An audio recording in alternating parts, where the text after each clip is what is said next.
Morty here. So I've been reading about modernism. It's an awful big word for an Australian to use, right? Modernism. What the hell is modernism? And apparently it's a literary and artistic movement that arose as the intellectuals tried to adjust to mass culture. And so with the rise of mass culture, intellectuals wanted to show that they were different. So in terms of classical music, you had the development of atonal classical music so that only intellectuals could possibly enjoy it. Regular middle-class people, working-class people, there's no way they were going to enjoy atonal music. Art became increasingly abstract.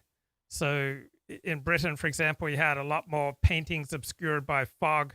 So the real content of human life was of less interest to intellectuals, because if you're making art about the real content of human life, about what it was like to have children, to raise children, to love and to be loved, to live in a community, to struggle for a living, to try to move ahead in life, these things, these elements of normal life, these relatable, immediately accessible elements of living, well, anyone could relate to them. So for intellectuals, this made such endeavors déclassé, just below them. So you had music that became atonal so that only a tiny number of people could possibly appreciate it.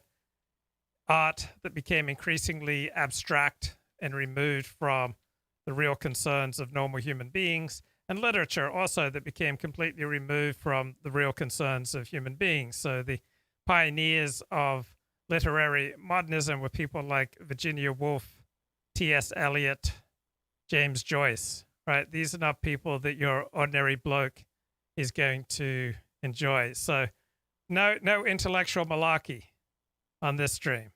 This is just fair dinkum insights. And I read a couple of books by this top bloke, John Carey, who was a professor at Oxford University. And here he is.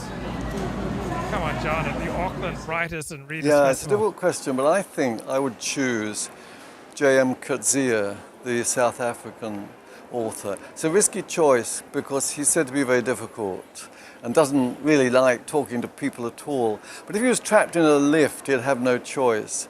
And why I'd actually select him is because I think he's the most intelligent person writing in English today. I think he is just astoundingly intelligent. So yeah, I'd like to keep the lift there for a while between floors. Very nice. Well, again, it's a difficult question because I thought maybe Dickens, and then I thought, well, you'd never get a word in edgeways with Dickens. And then I thought Thackeray, I've written about him too, who was very nice and chummy but would never tell you the truth. So I thought George Orwell. He'd tell you the truth and nothing but the truth, and he would be quite an uncomfortable companion. And you wouldn't eat well because he's a very ascetic man, but what a mind and what marvellous vision of life. So yeah, George Orwell would be, I'd spend eternity with George Orwell. I think I'd choose, well, the great age of reciting in English was the Victorian age, actually. That's when, you know, they amused each other by singing and reciting. So it'd be a Victorian poem, and it had to be relatively short, because you can't, you know, remember a long Tennyson poem. So it would be Arnold's Dover Beach. Now, if you've read Ian McEwan's novel Saturday, in Saturday, Ian McEwan does an amazing scene at the end of the novel. It's about gangsters taking over a house and assaulting the occupants. And the woman, the girl, recites a poem, ostensibly by herself, actually, Arnold's Dover Beach, which completely takes over, enraptures the cooks who let her go as a result. And I don't know whether Arnold's Dover Beach would really have that effect on psychopaths, but it's a wonderful poem. Are you capable of reciting it? No, I can't recite it right through, but I can do some of it. I mean, the first line is wonderful. The sea is calm tonight. And then he talks to her, oh love, let us be true to one another for this world which seems to lie before us like a land of dreams, so various, so beautiful, so new, has really neither joy, nor life, nor pain, nor hope, nor certitude, nor peace, no help for pain. And we are here as on a darkling plain, swept by confused alarms of struggle and fight, where ignorant armies clash by night. It's about right, isn't it? I define happiness as having work you love and working. Yeah, the first book I ever read that I thought of as enjoyable was Tarka the Otter by Williamson. Williamson, it turned out later, I found out, was a fascist and not a very amiable man, but he was very keen on wildlife, much more keen on wildlife than human beings, actually, which I understand. And Tarka the Otter is an otter view of life, an otter viewpoint. And I was absolutely enraptured. At the age of, 6, and nothing had attracted me in literature before that. No looking back, I knew what books were for me. Well, what occupies my thoughts is what I'm writing about. But I also write reviews every fortnight for the London paper, the Sunday Times. So what I'm always thinking about is what I'm going to say about the next review. It's a slightly odd way of living your life, and I've done it for 30 years, actually, every fortnight, because you're always thinking about something new. It's also very good for you, I think. You've got to change gear. Think about a new problem, new author, new subject. I just reviewed a book on altruism, unselfishness, and how unselfishness is, how it can be reconciled with Darwinian notions of nature read in tooth and claw. So that's what I'm thinking about at the moment. Okay, so for the chat that says, who's this lisping queer? Why do we have to listen to this lisping queer again? He's a happily married man with 2 kids. He's an Oxford Don. And in 2014, he released a memoir called The Unexpected Professor in Oxford Life. So he came from a working class background, and he got into Oxford on the basis of his great intellect. And this short memoir is like 150 pages. It's also kind of a brief overview of English literature. And he essentially reduces the great novels of the 19th century to picture shows, and because he experienced them primarily as visual. When he saw the 1956 film of War and Peace, he thought that it had the same sort of artistic reality as the novel. And when he rereads War and Peace, Natasha is always Audrey Hepburn. But he had this fascinating insight. He says, from perspective of cultural history, the 19th century was essentially a continuous struggle towards visual representation.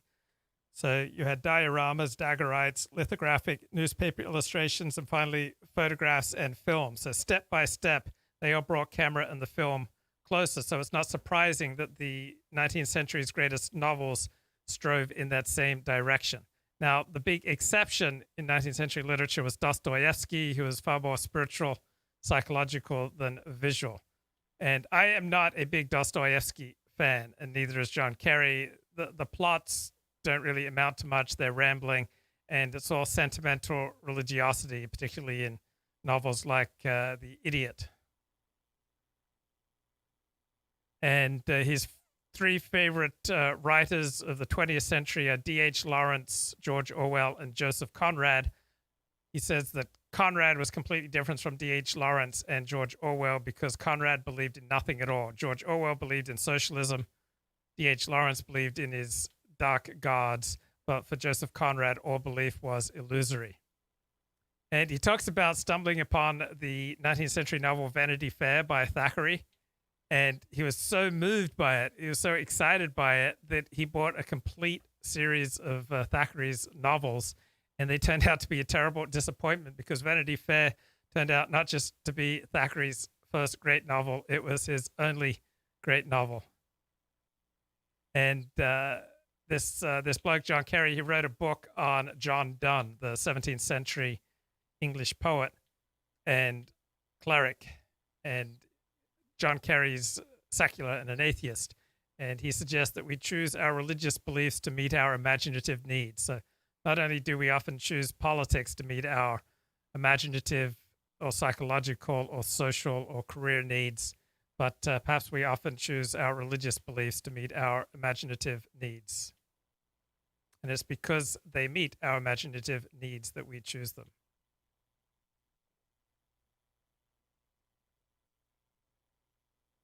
And then the main book he wrote that I want to focus on right now is called The Intellectuals and the Masses, Pride and Prejudice, among the literary intelligentsia 1880 to 1930. But first, let me go to the chat.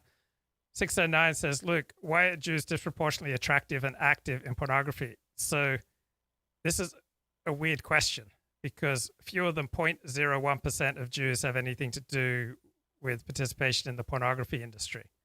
And the person who's asking this question knows that. But he's so warped by his hatred of Jews that he asks such ridiculous questions. So how would you say that Jews are disproportionately attracted and active in pornography when fewer than 0.01% of Jews in the world is active in the pornography industry? And was that a factor in your converting to Judaism? No, it wasn't. I converted to Judaism long before I wrote a word about the pornography industry. So what factors would account for why, say, what type of people are attracted to the pornography industry? So generally speaking, it's people who are dislocated, whether they're Jew or Gentile, whether they come from Christian origins, Jewish origins, or Muslim origins.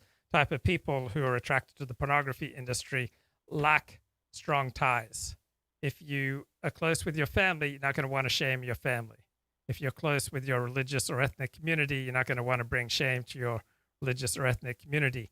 If you have any kind of friends, they're going to strongly discourage you from destroying yourself by participating in the sex industry. But if you're lacking those elementary human ties, then you're going to be far more likely to get involved in something like the sex industry. Now, also, if you come from a minority group and you aren't particularly attuned to receiving above ground majority group approval, then you're going to be much more likely to participate in activities that receive a lot of stigma because you don't particularly care about getting the majority's approval. Then you're going to be more likely to participate in things that receive widespread disdain, particularly if you can make money at it. So generally speaking, I noticed that most of the female stars in the industry came from Christian backgrounds. Most of the male stars in the industry, at least through the 1990s, came from Jewish backgrounds, but neither the Jews nor the Christians were active in their religion.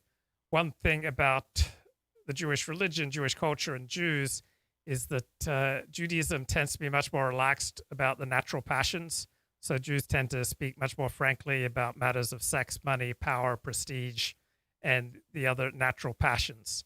And so I think that frankness predisposes them to success in certain fields where polite society says, oh, you should not talk about these things.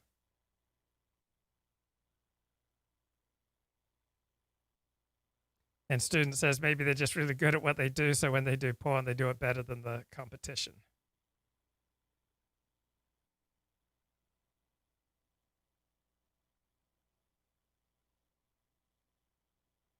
Luke should not lie. He has a hard-on for elites. So if you're interested in art, if you're interested in culture, if you're interested in politics, if you're interested in economics, if you're interested in finance, if you're interested in history, if you're interested in how the world works, if you're interested in power, if you're interested in prestige, if you're interested in success, then you will be interested in the elites. So the only people who are not interested in elites are not interested in life. What kind of idiot is not interested in the elites? What kind of idiot is not interested in prestige or status, success, power, politics, culture, art, literature, music, business, right? You'd have to have no interest in any of these normal parts of life to have no interest in the elites. So if you want to understand how the world works, then you are going to have a big interest in the elites. But if you're just interested in playing video games and getting drunk and getting stoned, then you probably won't have much interest in the elites. Okay, the intellectuals and the masses, Pride and Prejudice among the literary intelligentsia. So this is a terrific book. It was about essentially the response of the English literary intelligentsia to the new phenomenon of mass culture. So in the 19th century, we had an increasing proportion of the population in the First World who was becoming literate. And we also had a dramatic increase in the population of Europe, for example. And so, how did people in the elite react to this? So, Europe's population in 1800 was about 180 million. By 1940, it had risen to 460 million. So it increased by 2.5 times in just a little over a century. So we also had the rise of mass culture with publication of mass distribution, magazines, mass distribution. Newspapers were heading into the era of radio was accessible to all. We had the explosion in growth in the suburbs, explosion in public education, explosion in literacy, explosion in lending libraries. So how did the elites react to this?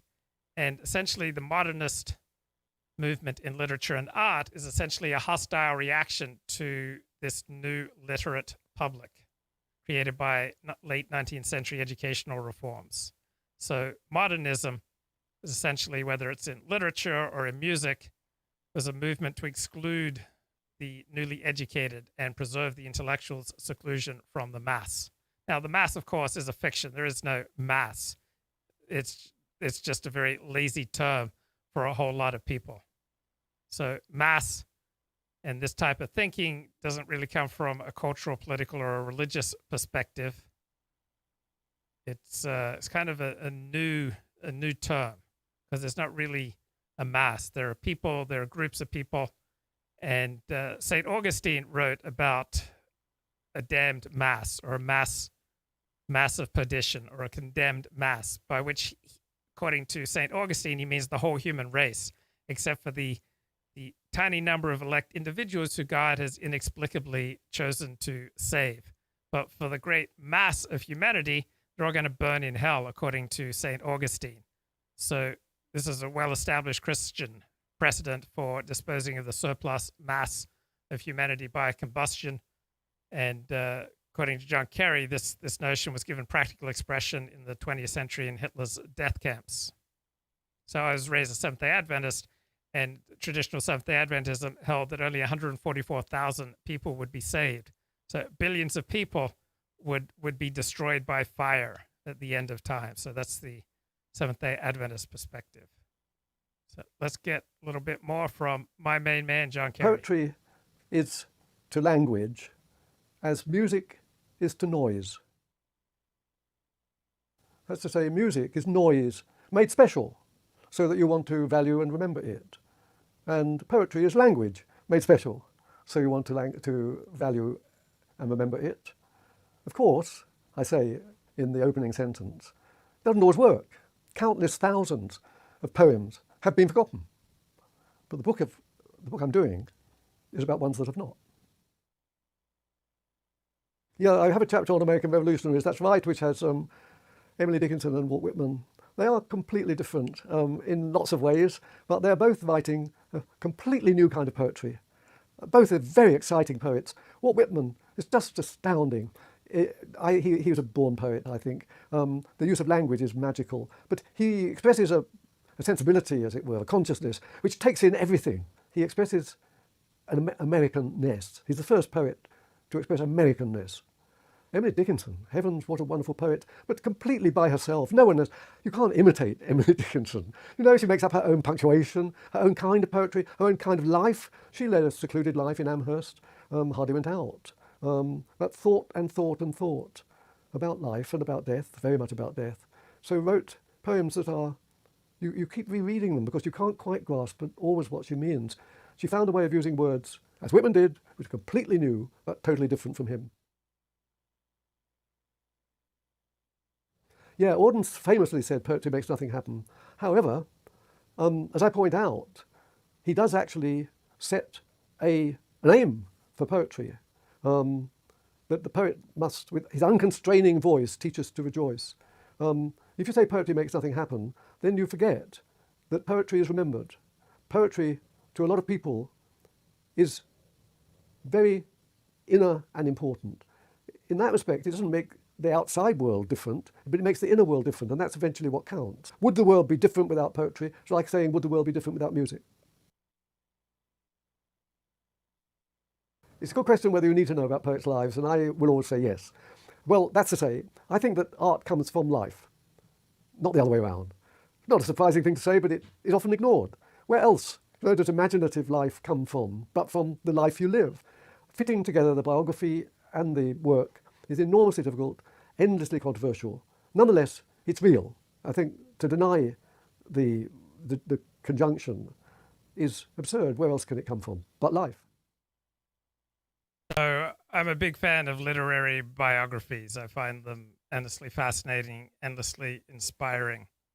Right. This is a terrific book by John Carey.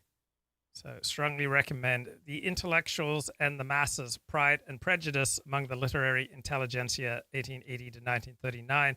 This book was first released in 1993. So the classic in this story, the classic intellectual account of intellectuals' reaction to the advent of mass culture in the early 20th century was by a Spanish philosopher, Jose Ortega y Gasset. His book was called, in English translation, The Revolt of the Masses. It was published in 1930s. And so you had this gigantic explosion in the European population, which launched like a torrent over Europe.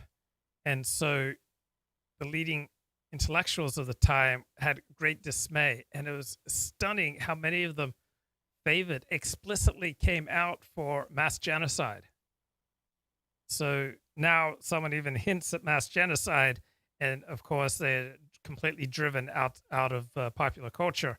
But at the late 19th century, early 20th century, prior to World War II, it was very common, particularly H.G. Wells, talking about the need to just, wipe people out. So from Jose Ortega y Gasset, the Spanish philosopher's perspective, all this massive population increase created overcrowding. There are more people in trains, more people in hotels, more cafes, more parks, more theaters, more doctors' offices, more people on the beaches. And it wasn't just overcrowding, it was intrusion. So the crowd, the mass of people had taken possession of places which the aristocracy and the intellectuals thought were really their domain. So the great mass of people are surging into areas that the aristocracy and the intellectuals thought were reserved for them, for the very best people. And another consequence of this growing mass of people is the dictatorship of the mass. So we had essentially the accession of the masses to complete social and political power. We had hyper-democracy creating the modern state. We had the rise of nationalism. So prior to the 19th century, generally speaking, people felt more in common with other members of their social class who were in a different country. So workers in France may well have felt more in common with workers in Spain or Germany or Holland than they did with the French upper class. But with the creation of nationalism, then for the first time in history, people primarily identified with their particular nation.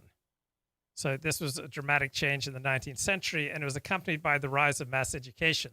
Nationalism depended upon mass education because you needed the whole mass of people educated in a similar worldview, valuing the same things. So nations would stress certain stories, poetry, songs, literature, culture, legends, myths, values, constitutions that they had in common and which distinguished them from other nations. So the English became very nationalistic with English nationalism, the French with French nationalism, the Germans with German nationalism. And because there's now widespread literacy and we have widespread and free, generally speaking, public education, people are all getting educated in the mythology, the stories, the literature, the music, and the poetry of their particular people, and why their particular people, from the upper class to the lower class, from the workers to the aristocracy, that we're all in it together. So that's the rise of nationalism, and it creates cohesion within the in-group. And so you feel a sense of connection to the upper classes. So World War I showed that the people of Europe, by and large, did not identify primarily on the basis of class assignment. So workers in France did not throw down their weapons so that they wouldn't have to fight workers in Germany, right? the workers in Germany identified with the aristocrats in Germany before they identified with the workers in England or France. So World War I represented this development of nationalism. So when you feel like your elites, political elites, cultural elites, your aristocrats, your CEOs, your rich businessmen, your middle class, and your workers are all in it together, that significantly reduces envy and scorn. So envy and scorn are the primary ways that we tend to dehumanize other people. But when you view the people above you and below you as all being on the same team, then it pulls you together, right? We see with World War I that it wasn't the aristocrats in England suddenly finding common cause with the aristocrats in Germany, and the aristocrats in France didn't feel common cause with the aristocrats in the Austro-Hungarian Empire. Instead, the different nations pulled together, they cohered, and they went to war. They were willing to kill opponents on the basis of nationalism and national interests. And this depended on widespread literacy, because how would you inculcate the stories, the mythologies, the literature, the constitution, the songs, the poetry of your particular people? It'd be much more difficult without mass literacy. And because you're all in it together and you now have the rise of industrial society, it's more important that everybody become literate so that they can contribute most effectively to the maximum of their talents in the newly industrialized economy. So Nietzsche loathed the rise of mass culture. And he thought way too many people were born. So Nietzsche's message in works like The Will to Power was that we need a declaration of war on the masses by the higher men. And so the intellectuals took comfort in abstruse notions that say only about 40 U-boat commanders in World War I did massive amounts of damage, that they were essentially able to threaten the survival of Great Britain, just this small number of people. So Nietzsche led the way. He's the most important intellectual in the revolt of intellectuals against the masses. So Yeats loved Nietzsche. He saw Nietzsche as a counteractive to the spread of democratic vulgarity. George Bernard Shaw nominated Thus Spoke Zarathustra by Nietzsche as the first modern book that can be set above the Psalms of David. Now, Nietzsche was not a systematic thinker. Nietzsche produced interesting aphorisms. So the intellectuals who read Nietzsche read him selectively. They took those bits that they liked and that harmonized with their disgust with the masses. So Henrik Ibsen in Scandinavia, his play An Enemy of the People, showed the isolated righteous individual as the victim of the corrupt masses. And Flaubert wrote in 1871, I believe that the mob, the mass, the herd will always be despicable. And perhaps the most extreme example of this anti-democratic animus on the part of 19th century intellectuals was the great Norwegian novelist Knut Hamsun. And his novel Hunger was published in 1890. It was a seminal modernist text. Thomas Mann, Hermann Hesse, and Gide all record their debt to Hamsun. Isaac Bashevis Singer called Knut Hamsun the father of the modern school of literature, and his Nietzschean view of the mass is epitomized in a speech by his character, his hero, Ivar Carino. Young struggling author of fiercely anti-democratic views, says, I believe in the born leader, the natural despot, the master, not the man who is chosen, but the man who elects himself to rule over the masses. I believe in and hope for one thing, the return of the great terrorist, the living essence of human power, the Caesar. So this is also where the alt-right is coming from. It is a revulsion against mass culture. It's willing to dumb itself down to be national populism as a tool to try to have some influence and to try to find a socially acceptable face. But at core, the alt-right is anti-democratic. So Knud Hamsun found his great terrorist in Adolf Hitler. Knud Hamsun was the only major European intellectual to remain faithful to Hitler to the end. A week after Hitler's suicide, Knud Hamsun published an admiring obituary in which he celebrates the Fuhrer as a warrior for mankind and a prophet of the gospel of justice for all nations. His fate was to arise in a time of unparalleled barbarism, which finally fell him. So modernism is largely a revolt against the masses, trying to create an abstract art, whether in literature or in paintings or in music, that the masses Carey, just modernism's a very loose get. term. When do you see it starting, and what are its most obvious defining characteristics? Well, you could regard that as a question about time. That's to say, you might say that modernism began in, say, the 1890s, coming after aestheticism, and went on perhaps to the end of the 1920s. Or you could regard it in terms of figures. You could say modernism is what people like Eliot, Joyce, Pound, Virginia Woolf did. But if you try and do it, as you're suggesting, by theme, or something that holds all these together, that is very difficult. I suppose you might take, though, the notion of fragmentation. The idea that the world is breaking up. I think there are various movements in the culture that made modernists feel that. Quite diverse movements. For example, you had Einstein and relativity, the notion that the physical world is suddenly quite different, that time and space no longer exist as they had been understood to. In the political world, you have democratic movement. You have, of course, Marxism, socialism, communist revolution. You have movements also, I think very important movements, in education. You have, for the first time, a mass readership produced by alterations in educational legislation in the 1870s and following decades, and you therefore have the rise of popular newspapers and popular culture. So these different movements led, I think, to fragmentation in an obvious sense, in that the old patterns of life and culture were breaking up, and fragmentation in a quite specific literary sense, that plots and characters and poems that made sense were coherent somehow no longer seemed adequate to the culture that they were facing. Well, that's a very comprehensive statement. Would you like to comment on that, add to that, Valentine Cunningham? Yes, I think there is a dominant theme of, as it were, fragmentariness running through the sort of literature that we think of as modernist, and also, of course, parallel events going on in music and painting.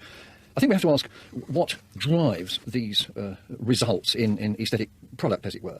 And I do think that a kind of dominant sort of force really is kind of scepticism. There is a converging at the end of the 19th century of a great series of attacks in various ways on what you might call order and hierarchy and patriarchy, and the idea that truth is desirable even, let alone knowable. And this has great consequences for writing. You get, as it were, the collapse of confidence in writing, the arrival of impressionism, of hesitancy, as James Joyce like to play with the notion of hesitancy. You get grand metaphors running through the literature, as well as through.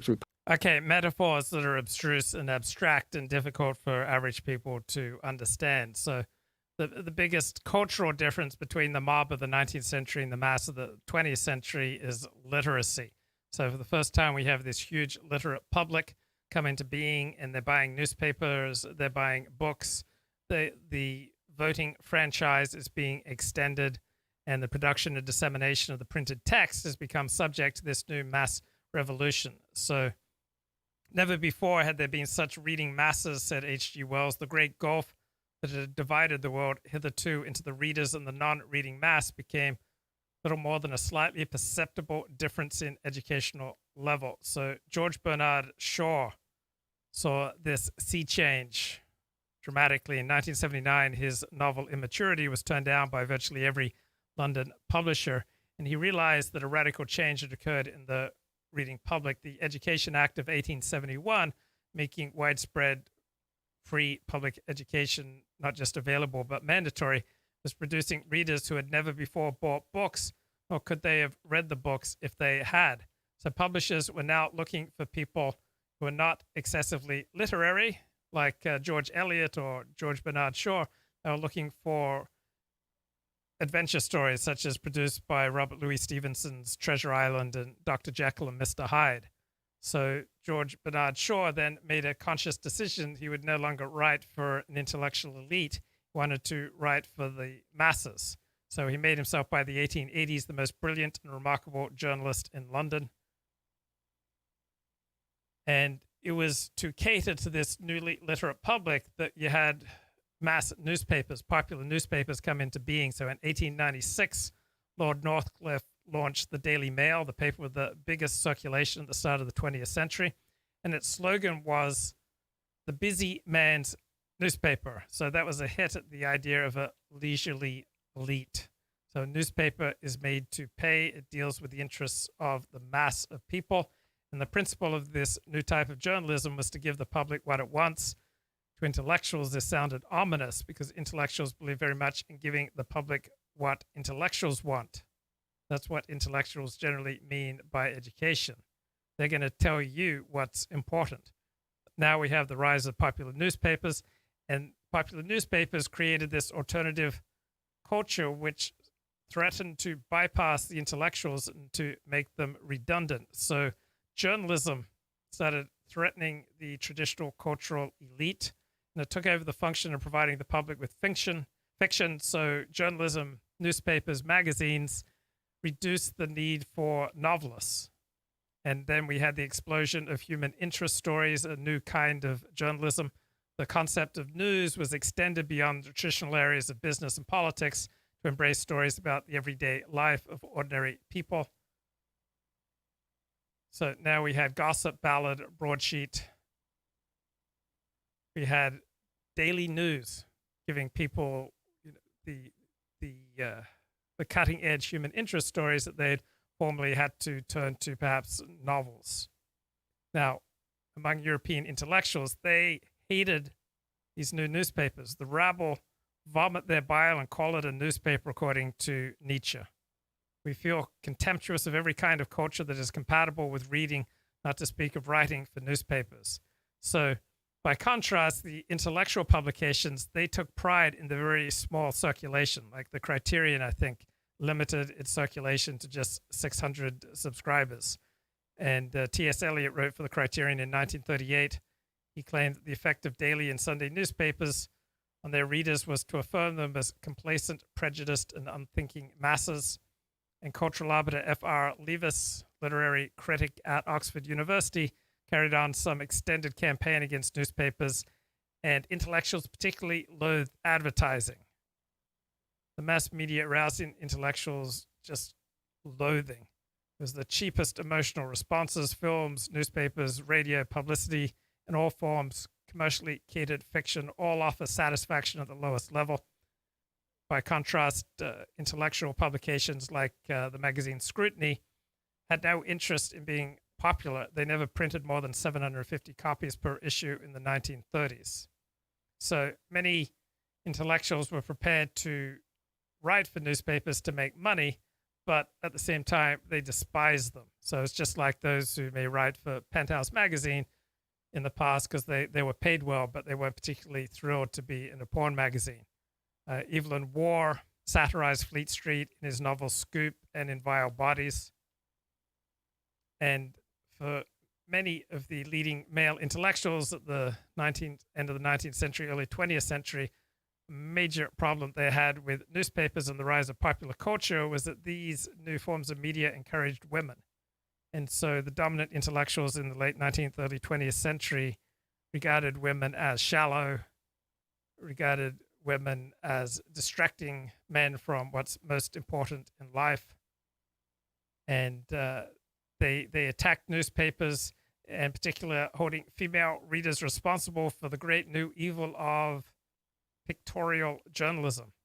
So according to the intellectuals, women habitually think in pictures where men naturally aspire to abstract concepts, and that when men think pictorially, they unsex themselves. Painting, particularly painting, which have to do with the fading of a keen, certain light on experience and the world, and so on. John Carey talks about, mentions things going on in the scientific apprehension of the world, and yes, they come in very, very much. You have the collapse of grand narratives, whether Christian or otherwise, and the introduction of a grand kind of metaphoric atmosphere of dubiousness. We live in the flicker, says somebody in Conrad's Heart of Darkness, and this notion of the light of knowledge being a flickering light from now on. It's not accidental that the cinema, with its flickering image, was called the flickers. And Eliot's very preoccupied with this notion of only being able to perceive things in a kind of flickering light. And this has grand consequences for the idea of what narrative does and the kind of knowledge you will arrive at through narrative, and also for a sense of what the person is, what the subject is, what the family is, and so on. The knock-on effect of these great kind of sceptical drives is absolutely enormous at this period, and the writing inhabits this atmosphere. Laura Marcus, would you like to put your perspective on that? I realise that these two professors have left perhaps very lean pickings, but even so, can you perhaps address for us where this came from, where this might have started from? John? Okay, so Sherlock Holmes was a literary character who developed by Sir Arthur Conan Doyle in the late 19th century, and he was the great fictional intellectual of the late 19th century in England. He, by contrast, he loved newspapers. He was always cutting bits out of newspapers and filing them away. So Sherlock Holmes saw newspapers as an ally, and he was a sharp contrast with intellectuals' horror of newspapers. So that was kind of a fault line along which English culture was dividing. So on the one side, you had intellectuals who saw the vulgar, trivial working millions wallowing in newsprint. Then on the other side, you had people like Virginia Woolf and T.S. Eliot. So T.S. Eliot was in charge of Criterion.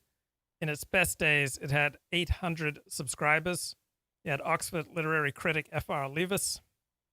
In his first book, Mass Civilization and Minority Culture, published in 1930, and he said the mass media, radio, film, newspapers have brought about a complete overthrow of standards so that intellectuals no longer get to dominate what should be appreciated in art and literature.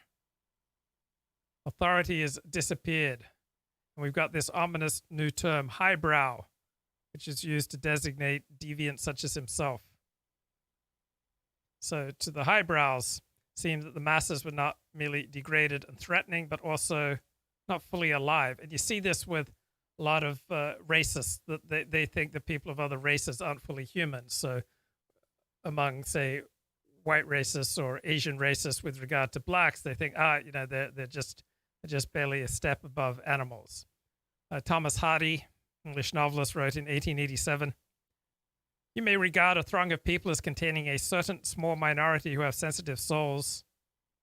These are what is worth observing. You divide them into the mentally unquickened, mechanical, soulless, on the one hand, the great mass of humanity, and the living, throbbing, suffering, vital, the elites, on the other."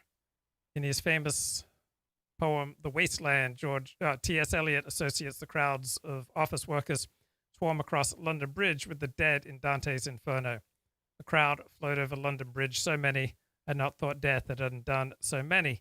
So to T.S. Eliot, London's crowds are not really alive, just as to very extreme nationalists, people of other nations are not really fully human.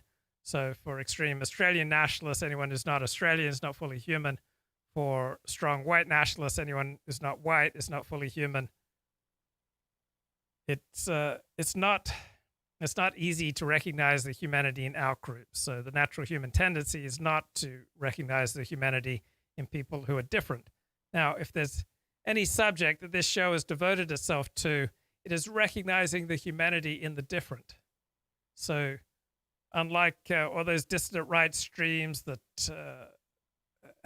portray negative perspectives on women, we value women on this stream. We recognize the humanity of all races, of all peoples. I don't like, for example, geographic snobbery or using geography to dismiss the humanity of people. So I live in West Los Angeles, and so many people in West Los Angeles, they never go to the valley, the San Fernando Valley, unless they absolutely have to, and they think, anyone who lives in the San Fernando Valley, they have to be a loser, or anyone who lives west of the 405 freeway, they have to be a loser. Or I know for many people in Northern California, anyone who lives in Southern California, I just feel sorry for them. They're pathetic. And for many people in New York, they have the attitude, anyone who doesn't live in New York, they're just pathetic. They're not really living. So this is the natural human tendency that the great mass of humanity is, for many people, too much to deal with. And so the way they react is by regarding those who are different from them as not being fully human. So some people are really into their Orthodox Judaism. Anyone who's not an Orthodox Jew is not fully human. People who are very devoted to their Christianity, it may well be that they regard anyone who's not in Christ as not really being alive, not being fully human. It's widespread human tendency.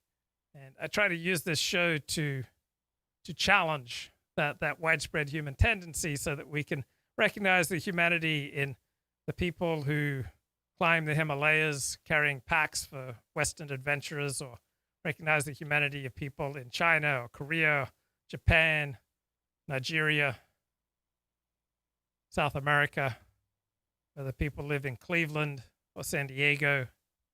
Like, I don't really get this geographic snobbery. Well, I get it, but I don't resonate with it.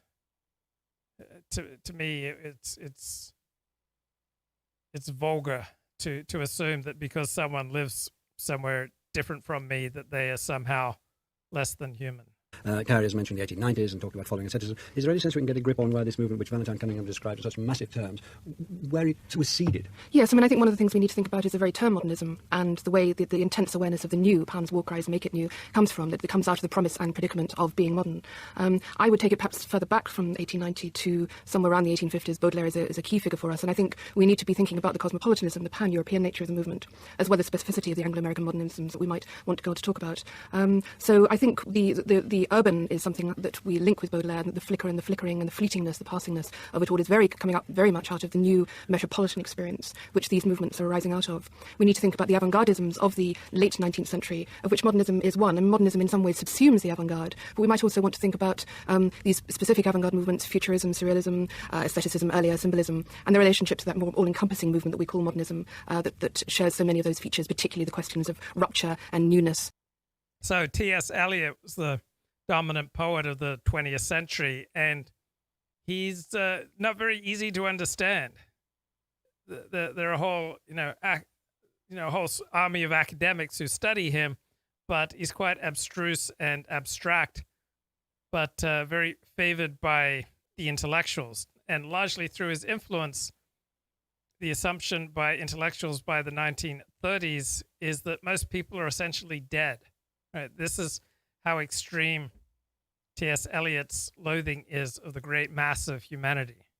So George Orwell includes this T.S. Eliot perspective when portraying conversation between two representative intellectuals in his novel Keep the Apodistra Flying. My poems are dead because I'm dead. You are dead. We're all dead. Dead people in a dead world. Life under decaying capitalism is deathly and meaningless. Look at all these bloody houses and the meaningless people inside them. Sometimes I think we're all corpses just rotting upright. So this is, of course, an intellectual conceit that the people who are less educated than they are somehow dead. And when real death came along in the Second World War, this attitude became a lot less popular. So for leading intellectuals, however, between about 1880 and 1940, the widespread idea was that the lives of the great mass of people was not properly life. This is the attitude of Nietzsche, the attitude of D.H. Lawrence. Lawrence thought his own inherent superiority to most of humanity was just so obvious. And when he went to Mexico, it was apparent to D.H. Lawrence that he was a much higher form of life than they.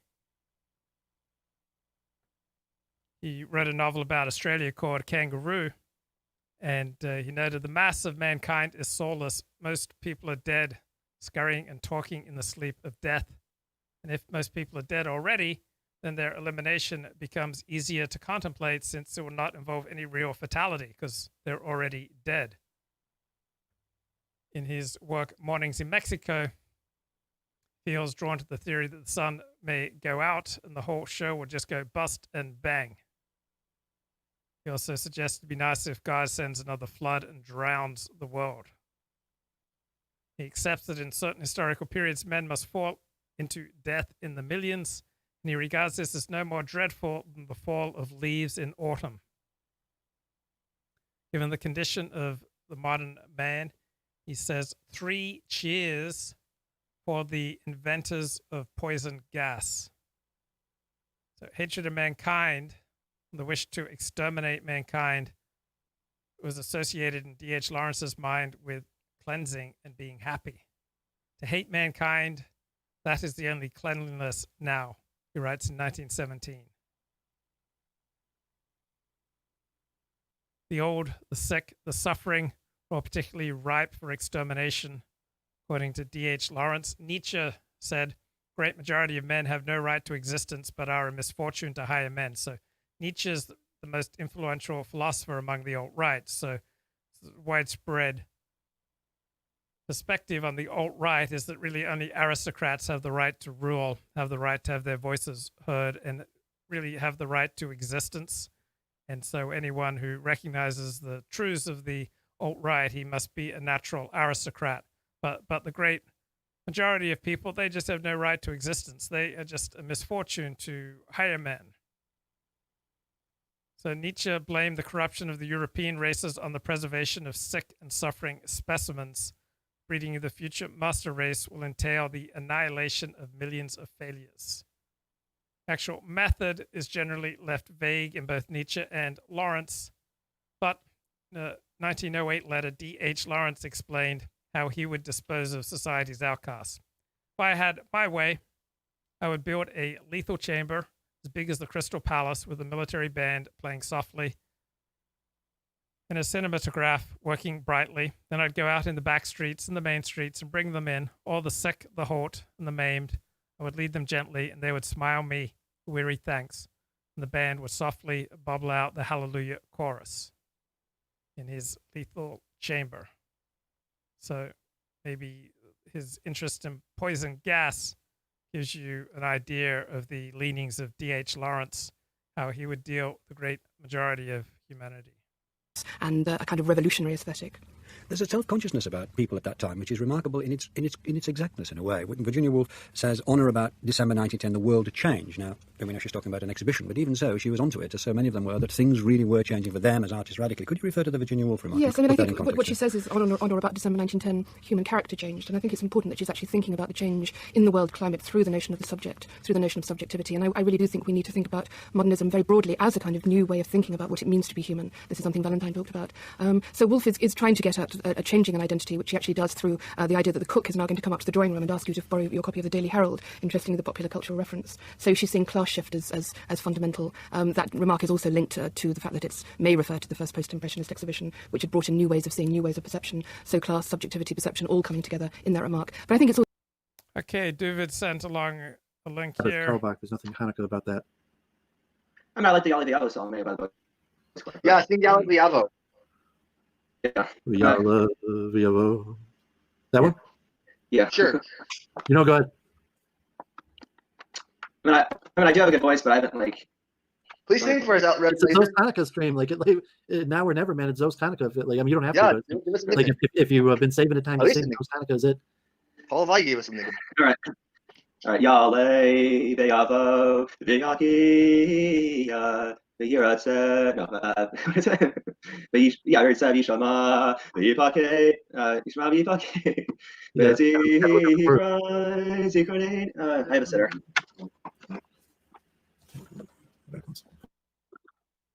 I mean, no excuses.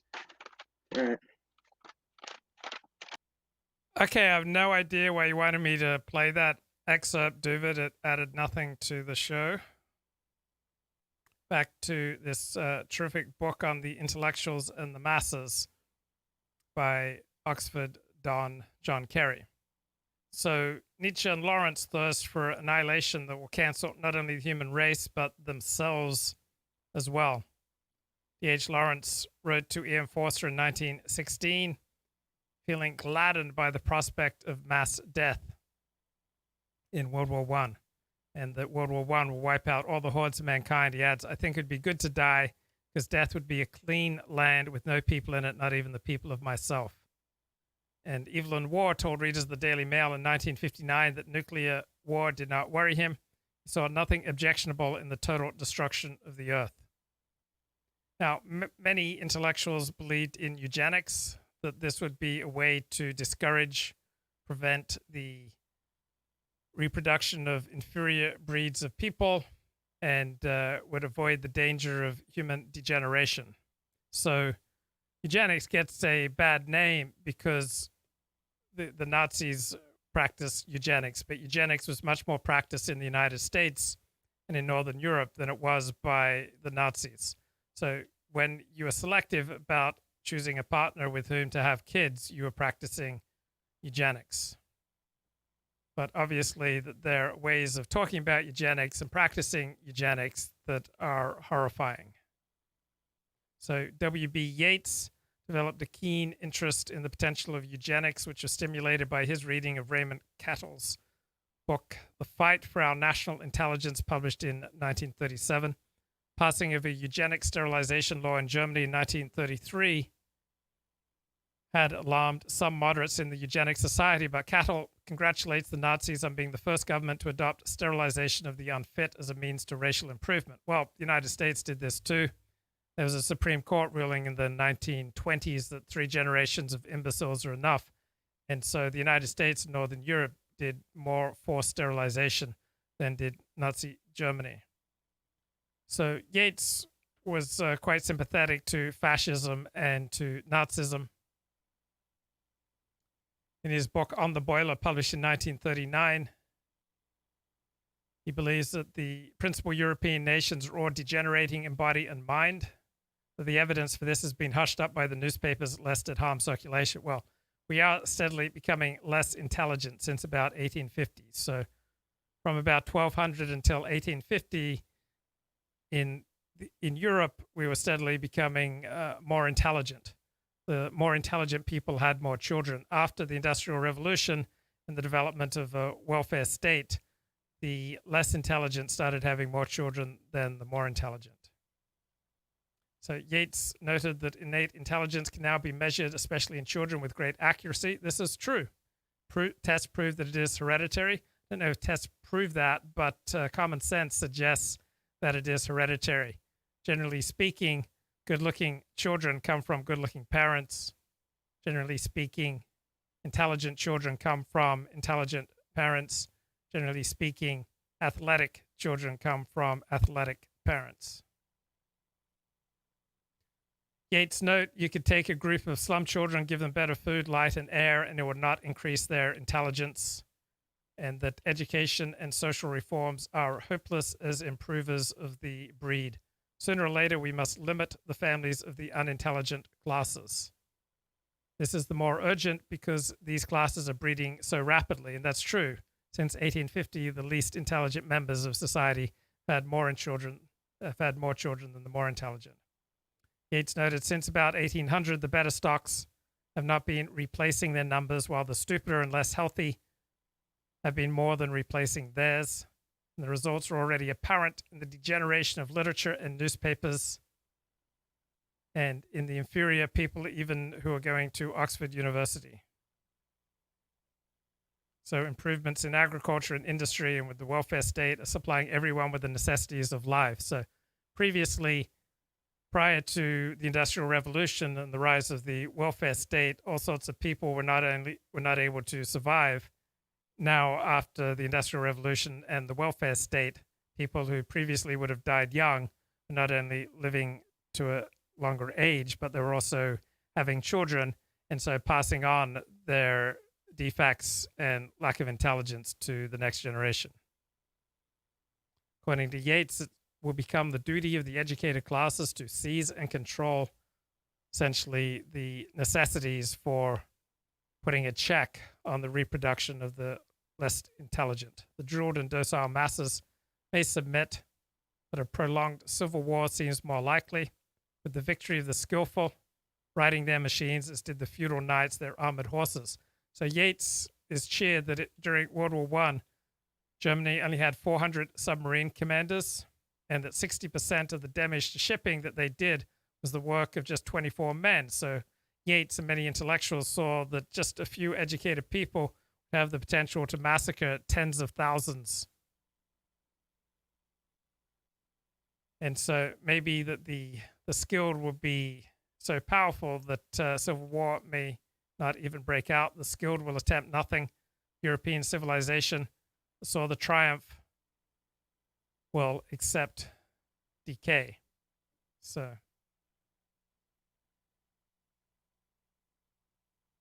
dreaming of the extermination or sterilization of the mass, denying that the masses were real people, was an imaginative refuge for early 20th century intellectuals. Now, after World War II, this was much less politically acceptable to say out loud. But it's just kind of stunning how free intellectuals felt between 1880 and 1940. Many intellectuals argue that the great mass of people should be prevented from learning to read so that intellectuals could continue to dominate written culture. So Nietzsche opposed universal education. Education should be a privilege. D.H. Lawrence opposed universal education. The great mass of humanity should never learn to read and to write. Illiteracy will save them from the tissues of leprosy, books, and newspapers. Without education, according to D.H. Lawrence, the great mass of humanity will relapse into purely physical life. Boys will attend craft workshops and learn primitive modes of fighting and gymnastics, and girls will just study domestic science. And this way, the dangers of a presumptuous newspaper reading population may be averted.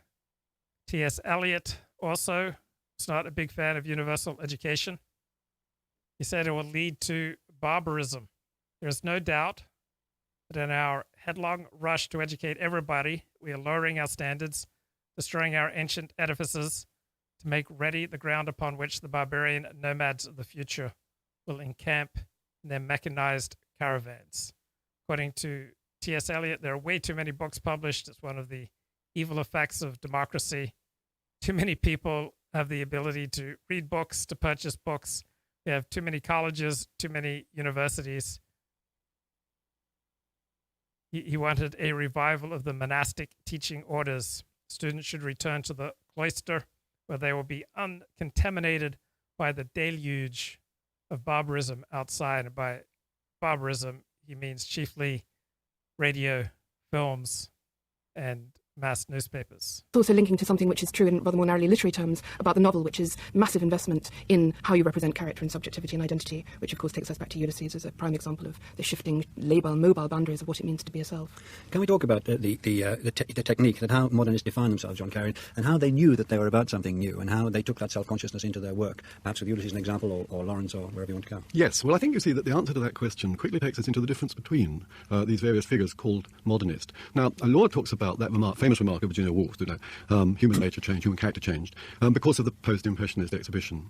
But when you think of that remark, it is extraordinarily elitist. I mean, of course, most people didn't change at all, or even have any high opinion of post-impressionism. It was, of course, mocked in the popular press as daubs and so on. It is a self-consciously elitist remark. And I think the notion that the cook comes up and borrows the Daily Herald certainly does not mean that you no longer have a cook. Very much not. We live above stairs and the servants are down there still. And so I disagree too with Valentine in a way about, of course he's right that scepticism had come in at the end of the century in various ways, but I don't see modernists, not the central modernists, as being skeptics by any means. I think they were searching for certainties. Eliot found it eventually in, of course, Anglo-Catholicism, Dante, the order of the Middle Ages, so did Pound, the troubadours. They all look back to ancient established culture, and politically, of course, by no means to democracy. Democratization was a dirty word for most of the modernists.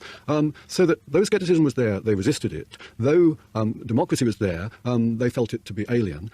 But as I say, there are different attitudes. Joyce, I do think, is genuinely different. And of course... Okay, so one of Joyce's friends was the Anglo-Irish novelist George Moore. He said universal education is a disaster. The spectre of famine, of the plague, of war, of mild and gracious symbols compared with that menacing figure, universal education, with which we are threatened, which has already eunuched the genius of the last 25 years of the 19th century and produced a limitless abortion in that of future time.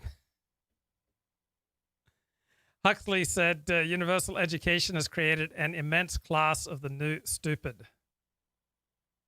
Now, the intellectuals could not prevent the masses from attaining literacy, but what they could do is prevent them from reading modern literature by making it too difficult for them to understand, and that's precisely what they did. So in the early 20th century, we saw this determined effort by people like T.S. Eliot and Virginia Woolf and James Joyce to exclude the masses from culture. And this movement became known as Modernism. And it was a movement in the visual arts as well as literature, and realism of the sort that the masses appreciated was abandoned. poets in our civilization as it exists at present must be difficult, decreed T.S. Eliot. By difficult, he meant inaccessible to the great majority of people. There was founding of new publications such as the periodical New Verse that were quite explicitly a reaction against mass values. They would employ writers who'd be free from the limitations of mass intelligence and can communicate exclusively just with each other. Ortega y Gasset, the Spanish philosopher, in his work The Dehumanization of Art, said essential function of modern art was to divide the public into two classes, those who can understand it and those who cannot. Modern art is not so much unpopular, he argues, as anti-popular, acts as a social agent which segregates from the shapeless mass of the many two different castes of men. There's the aristocratic and these are the elite. And so modern art compels the masses to recognize themselves for what they are, the inert matter of the historical process. And on the other hand, there are the elite, the privileged minority, who can distinguish themselves and one another amidst the drab mass of society. So eventually society will have to reorganize itself into two orders, ranks, the illustrious and the vulgar. Modern art will demonstrate that men are not equal. Modern art will bring this historical reorganization of the illustrious and the vulgar into being. Of course, was divided by Virginia Woolf as low-bred. It's the kind of stuff a board school boy would write. Didn't she call him a pot boy?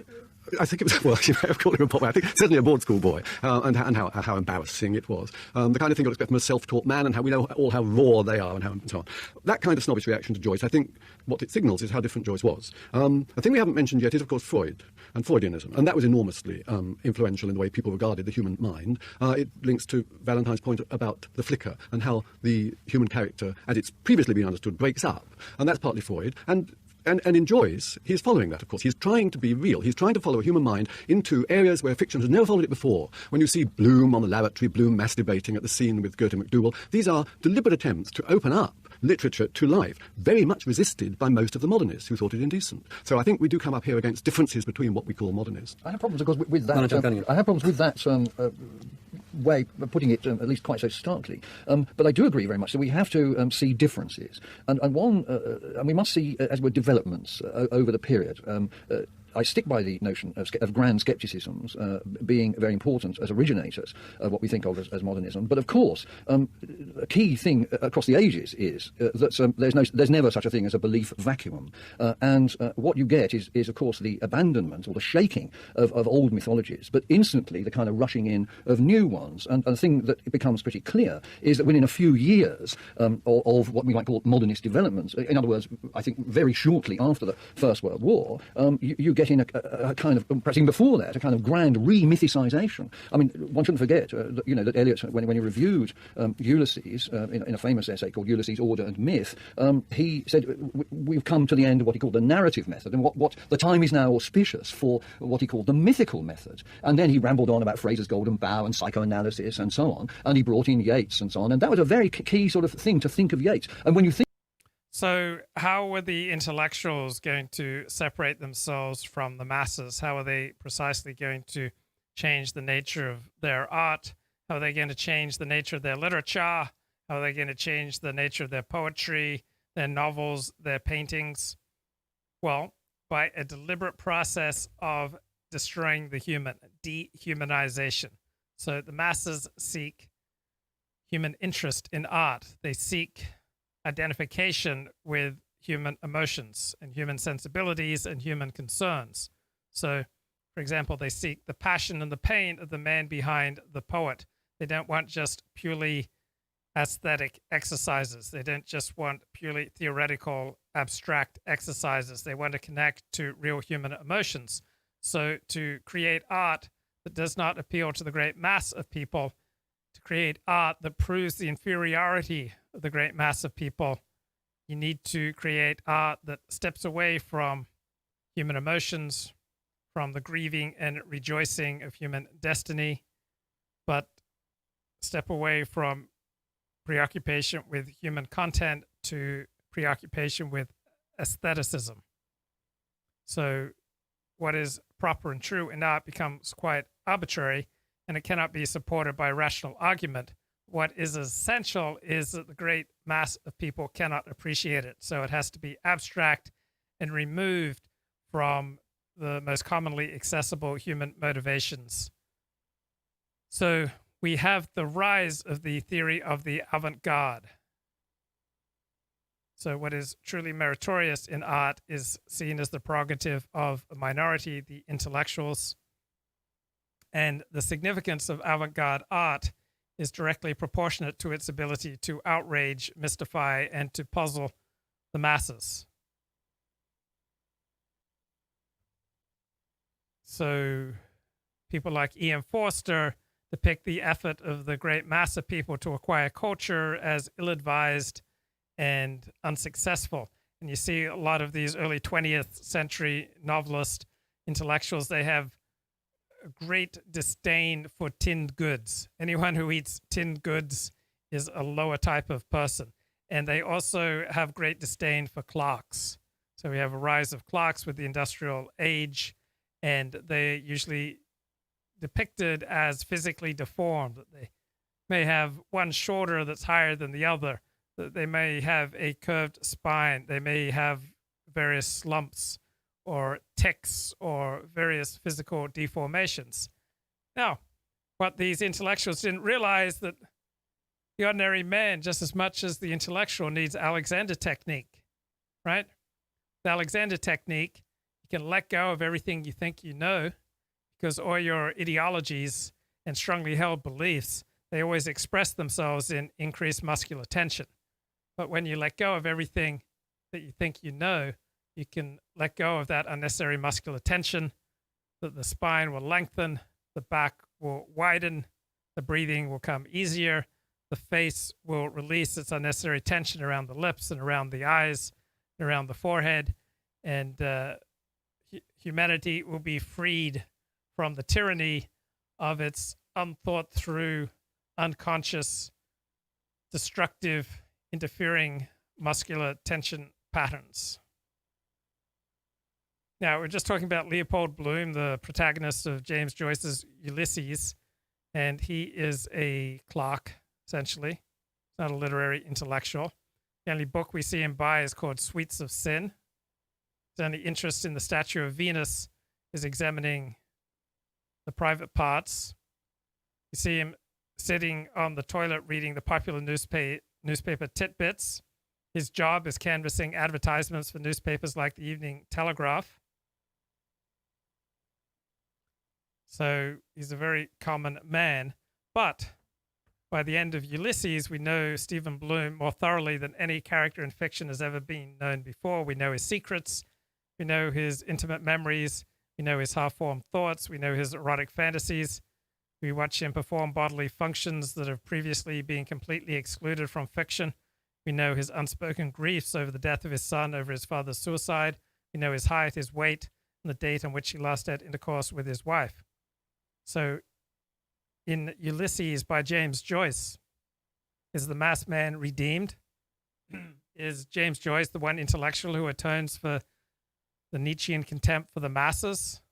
Well, to a little bit, because the novel shows that the masked man matters, that he has an inner life as complex and sensitive as an intellectual's, and that it's worthy to record these details on a prodigious scale. But Stephen Bloom, the character, would never and could never read Ulysses or a book like Ulysses. So the complexity of this novel, its avant-garde technique, its deliberate obscurity, was designed to rigorously exclude the great mass of people from its readership. Almost more than any other 20th century novel, Ulysses is for intellectuals only. So at the core of Ulysses is a duplicity. You've got all this sympathetic identification with the character, creating an illusion of the reader's solidarity with Stephen Bloom. At the same time, this operates with a distancing or ironizing momentum, which preserves the reader's and the author's superiority to the created life. So the novel both embraces masked man, but also rejects him.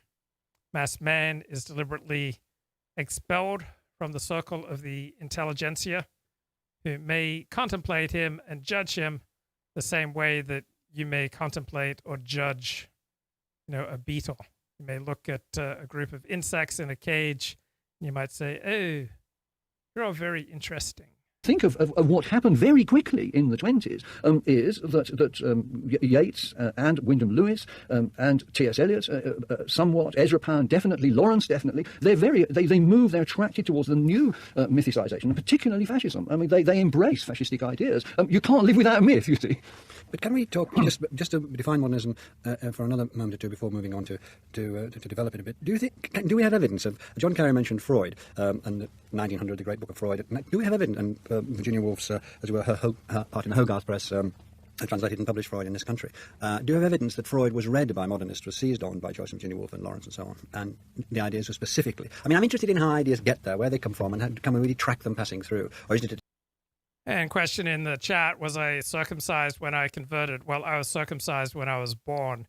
So there was just a small ritual circumcision that was done. It's called a Hatafat Dam ceremony. So a couple of drops of blood were taken from my penis. Did multiple conversions to Judaism. So had that joy at least two occasions. Yeah, Hatafat Dam ceremony in early 1993, and again in September of 2007. But didn't really feel it. Wasn't particularly socially comfortable procedure. Like, I didn't really enjoy men, pricking my prick. But hey, the things I do for conversion to Judaism. Right, here's a little bit more from this great book by John Carey, The Intellectuals and the Masses, Pride and Prejudice Among the Literary Intelligentsia, 1880 to 1939. So a curiously persistent attribute among the intellectual novelists is how much they loathe tinned food. So Ian Forster makes fun of people who eat tinned food. Norwegian novelist Knut Hamsun wages war in his novels against tinned food, false teeth, and other modern nonsense. T.S. Eliot despises tinned food. John Bateman deplores the appetite of the masses for tinned fruit, tinned meat, tinned milk, and tinned beans. Tinned salmon is repeatedly a feature of lower-class cuisine in Graham Greene's novels. H.G. Wells also mocks tinned food. George Orwell maintains in The Road to Wigan Pier that the First World War could never have happened if tinned food had not been invented. George Orwell blames tinned food for destroying the health of the British people. My father, intellectual, had 2 PhDs. He despised tinned food. So instant foods, tinned foods tend to be despised by intellectuals, at least 1880 to 1939. So one intellectual, Eric Gill, claimed that custard powder was equivalent to blasphemy. So tinned food for intellectuals became a mass symbol because it offended against what the intellectuals designated as nature. It is mechanical, it is soulless, it is homogenized. It was an offense against the sacredness of individuality. When Andy Warhol filled the Ferris Gallery in Los Angeles with paintings of Campbell's soup tins in 1962, the controversial impact depended on the intrusion into high art, the mass icon, which early 20th century intellectuals had successfully outlawed. The general kind of infection in the air. I think it obviously is much more to do with the way influence diffuses itself slowly, though the Bloomsbury group were clearly the key purveyors of Freud in this country. They were the translators and the publishers, and indeed Leonard Woolf was the first person to write a non-medical review of Freud with the psychopathology of everyday life.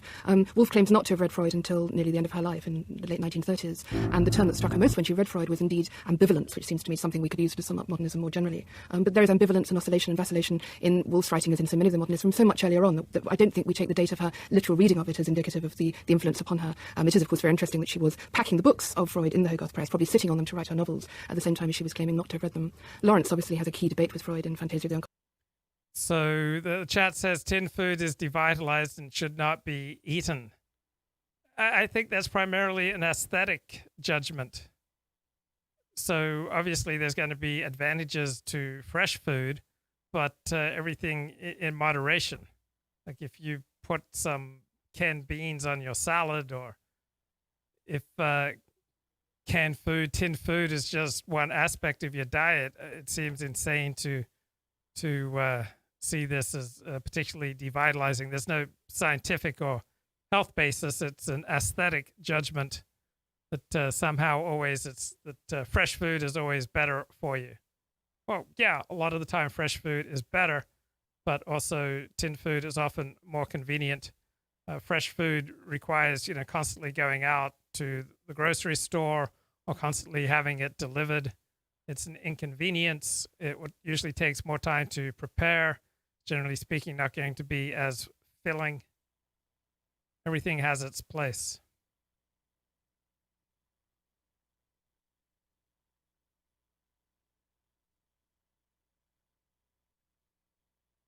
Okay, so the English novelist Thomas Hardy, not a big fan of mass culture. He had a horror of lying down in close proximity to the population of London, which he called a monster whose body had 4 million heads and 8 million eyes. When he observed the great mass of people at close quarters, contempt was able to displace fear. In the British Museum, Thomas Hardy noted the crowds parading and gaily traipsing round the mummies, thinking today is forever, and the girls casting sly glances at young men across the swathed dust of Mycerinus. They pass with flippant comment the illuminated manuscripts, the labor of years. They stand under Ramses the Great, joking.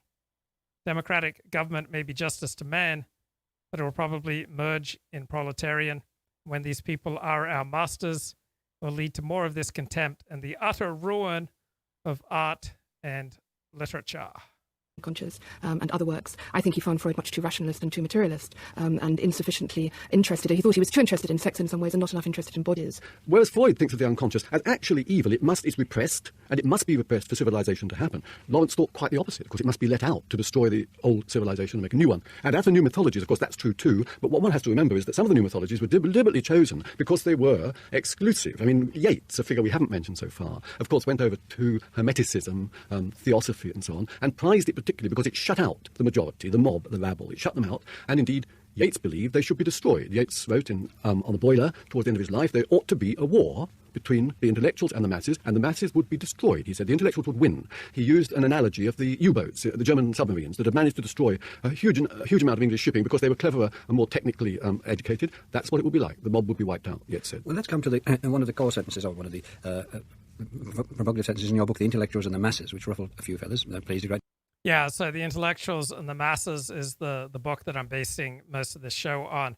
So there's a parallel in Jewish life and in the synagogue. So there's a tiny number of Jews, usually an intellectual elite, who loves to hear solos from the cantor. So the cantor is someone who leads the prayers, and so they do a particular type of performance that generally speaking, not nearly as popular as congregational singing when the whole congregation joins together in song.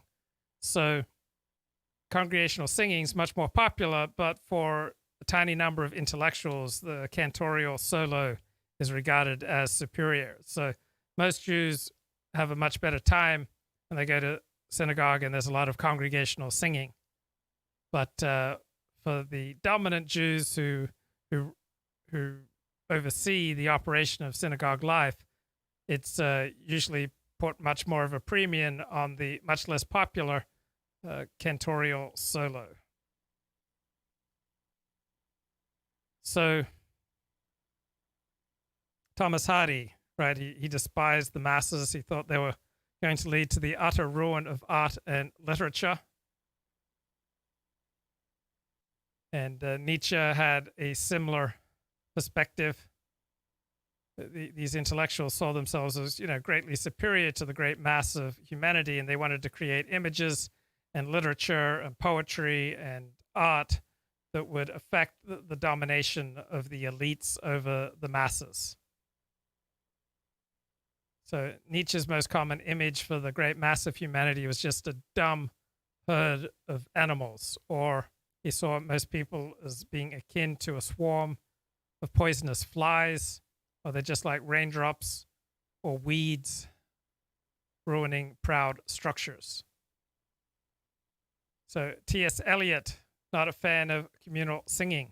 He attacked it in Criterion, feared that if permitted to spread, it will transform the English individualist into the microscopic cheese mite of the great cheese of the future. William Inge, in the Evening Standard in 1928, says the democratic man is a species of ape. Virginia Woolf said that anonymous monster, the man in the street, is a vast, featureless, shapeless jelly of human stuff, occasionally wobbling this way or that. Some instinct of hate, revenge, or admiration bubbles up beneath it. And for the fascist poet Ezra Pound, humanity, apart from its elite artists, is merely a mass of dolts, a rabble, representing the waste and the manure from which grows the trees of the arts. In Pound's famous cantos, the multitudes and their leaders transmogrify into a torrent of human excrement. Democracies electing their sewage. This vision of the great arsehole was Ezra Pound's portrait of contemporary England. So eliminating the humanity of the masses was top priority for these intellectuals. They wanted to shift them from living, breathing human beings into just scientific specimens, the same way that you might look at insects in a cage and perhaps poke them with a stick, think that you're all very interesting. Now, this is very different from, say, a 12-step approach to life, where we recognize that nobody's greater or smaller in God's eyes. It's different from the humanistic approach to life, where we recognize that other people have similar hopes and dreams to us, that they fear things, that they yearn for things, that they have desires, that they want to be loved, that they want to love, that they want to build a future, that they want to marry and have kids, just like we do. But for these dominant intellectuals, 1880 to 1939, they essentially looked at the vast majority of humanity as absolutely useless and freely discussed ways that they could be rid of them. A number of other people. I'm quoting, the early 20th century saw a determined effort on the part of the European intelligentsia to exclude the masses from culture. In England, this movement has become known as modernism. You've talked about Yeats. Would you like to amplify that a little, and then we can talk about that round the table? Yes. I think it's instructive to see what sort of readership the modernists were aiming at, catering for, and how tiny it was. T.S. Eliot's paper, The Criterion, had a print run of 750. It was minute. So it regarded, and Eliot is quite specific, I think, about keeping the light of culture alive in an age of darkness. He's very specific about this. He talks about an interesting factor is the attitude to universal education. Now, you would think universal education, to come in the 1870s and 80s, would generally be greeted by intellectuals as a good thing. You educate a new readership, you educate the mass. Not at all. Nearly all the modernists were against it. Eliot said, what Lawrence said, of course, that all schools should be closed at once, that boys should learn only primitive methods of fighting and some handicrafts, and girls should learn domestic science. Eliot said that the number of educational institutions should be cut by 1/3, and that we should go back to the teaching orders of the Middle Ages. You should go into a cloister if you wanted to be a student. I mean, they were deep. So Holly says, just found a book called The Magic of Tinned Fish. Elevate your cooking with canned anchovies, sardines, mackerel, crab, and other amazing seafood. So I have people close to me who, when I mention that I like guacamole, it's very important to them that, is it fresh guacamole? As long as you only have natural ingredients, right? That's sort of the culture I grew up in, all about the natural ingredients. Elliot in the chat says, tinned food is devitalized, should not be eaten, has no prana, it's convenience at the expense of quality. Bad judgment, bro. Cognitive Dissonance says, Luke Fordism is also avant-garde along similar lines. A lot of the distant right seems to be torn between populism and avant-gardism. Constitutional malarkey is the current Western form of government. So, intellectuals at this time period, looking at the great mass of humanity, they developed the metaphor of bacteria. They looked at the the great mass of humanity is simply bacteria. They're just seething, unclean masses, and the bacteria resembled the masses resembled bacteria, and this way of thinking was then easily used by those wishing to purge or eliminate great masses of humanity. Hitler regarded the Jews as a bacterial disease. Hitler applauded Louis Pasteur for their perspectives on bacteria. Hitler said, "The discovery of the Jewish virus is one of the greatest revolutions the world has seen. The struggle in which we are now engaged is similar to the one waged by Pasteur and Koch," meaning the German scientist Robert Koch, in the last century. "How many diseases must owe their origins to the Jewish virus? Only when we have eliminated the Jews will we regain our health." So I understand that humanity is just too much sometimes to absorb and to accord humanity to. When you're in a life and death struggle, you don't want to be spending time according, your opponent with full humanity, right? So it makes sense to a certain degree to feel a kinship with your in-group and to have suspicions, concerns, and negative feelings about, say, out-groups who threaten your in-group. But all sorts of predispositions at a mild level are adaptive, like they serve you, they help you. But when this thinking acquires too great a degree of intensity, it becomes maladaptive, it separates you from others. So most of the time, I think we are better off understanding the humanity of other people: black, brown, Jewish, Christian, Muslim, atheist, Japanese, Aborigine, Nigerian, Finnish, right? Homosexual, straight. I think, generally speaking, we should recognize that other people have all the same hopes and dreams that we do. They have moral struggles, that they hurt, that they dream, that they yearn. They can feel happy or unhappy just like we can, right? Other people are just as real as I am. You are just as real as I am. You have pretty similar hopes and dreams to what I have. I want to save money for retirement. You want to save money for retirement. I want to have love in my life, romantic love, sexual love in my life. You want romantic, sexual love in your life. I want to have children. You want to have children. I want my children to be healthy and to grow up to thrive. You want your children to be healthy and to grow up to thrive. I want to have friends. I want to have community. I want my community to be safe. You want to have friends. You want community. You want your community to be safe. So almost everything that is important to me is also important to you. That you are just as real as I am. To me, that's the approach to life that I want to have. And I think most of the time, that's the most effective way to approach life. At the same time, I recognize that there is group competition in life, and group identity, in-group versus out-group, will often be an effective strategy. But you can get so much into your in-group humanity that what starts off as an adaptive mechanism becomes maladaptive. Deeply retrogressive about education. So when I say that they wanted to exclude the maths, I think that is provable simply by their statements about such subject as mass education. It's wonderful that actually the products of mass education are nurturing the reputation of the modernists more than anyone else at the moment. Valentine Cunningham, would you like to respond to that? I think we have to be a bit careful about this, myself.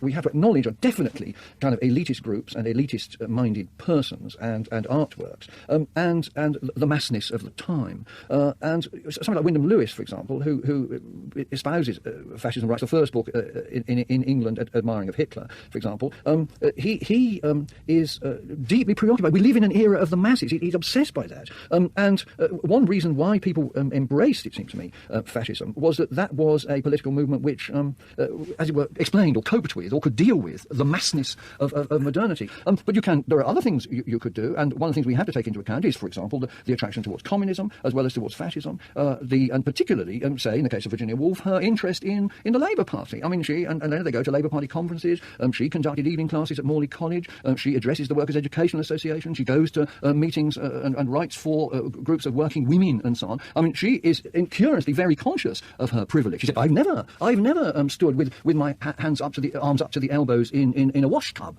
She has a tremendous self-consciousness there of her difference. I think it's a bit unfair, actually, of John to stress only the other side, the snobbery. So John Carey, in his book here, The Intellectuals and the Masses, note that Hitler's scientific method of dealing with the Jews by herding them into special reception centers, taking away their clothes, leading them either naked or in simple hospital gowns to large spraying rooms, followed a certain logic from the configuration of the problem of the masses as a subject for scientific inquiry and solution in the late 19th and early 20th century. One of the pioneers of this branch of science was Gustave Le Bon, one of the first Frenchmen to visit Nepal. His book, The Crowd, was published in 1895, and Hitler probably read it in a German translation. So Le Bon depicted crowds as mentally inferior and intent on destruction. And just because you're in a crowd, crowds are not inherently mentally inferior or intent on destruction. But to Le Bon, crowds act like microbes, which hasten the dissolution of dead bodies. They're extremely suggestible, impulsive, irrational, exaggeratedly emotional, inconstant, irritable, capable of thinking only in images. In short, that they are just like women. Crowds are everywhere distinguished by feminine characteristics. They also resemble children and savages. And merely by joining a crowd, man descends several rungs in the ladder of civilization. He becomes a barbarian. He acts by instinct. He is seized by violence and ferocity. Crowds are intolerant and dictatorial. They respond to force and not kindness, and they admire the Caesar, just like women. And the modern era, according to Le Bon, has been taken over by crowds. Their aim is to destroy civilization, return to the primitive communism, which was the normal condition for all human groups before civil society began, and they will succeed. Civilization depends upon a small intellectual aristocracy. And if they lose power, humanity will return to a barbarian way of life. Right, looking at the chat, student says, tinned foods are cooked in the can thanks to the ingenious European invention of preservation canning, sealing foods from bacteria for as long as the can is intact. Brandon notes, lead in the canned food seal made people mad as a hatter back in the day. The anti-Semitism and so on and so on. Well, let's take this through and then come back to John Carey after Laura Marcus has heard her say on it. To bring you back to the quotation that started this particular paragraph from John Carey's book, the early 20th century saw a determined effort on the part of the European intelligentsia to exclude the masses from culture. Now, what's your response to that? I think we have to understand that modernism, avant-gardism, these movements are anti-bourgeois. And I think this is true, that what we're all saying is that it could actually go either way. Either the working class gets lumped in with the kind of bourgeoisie as this sort of proletarian mass that has to be resisted, or you can move to or there is this move to the left with working class being absorbed as part of or sympathy with the working class being absorbed as part of the artist's approach to the world. I think actually what you find in Woolf very often is much more a loathing of the middle brow, the middle class. And then in various essays she talks about the highbrow and the lowbrow having things to say to each other, but it's the middlemen, the middle brow. And part of the formation of the Hogarth Press was in fact precisely to get away from middlemen of all kinds. So it's the middle class and the bourgeoisie who much more often, it seems to me, are the butt of hatred and contempt. So you'll notice with many intellectuals that they have a disdain for the camera, for TV, for movies, for photography. And this was a trend in the intellectuals of the late 19th, early 20th century. The camera epitomized for them the mass man's lack of imagination.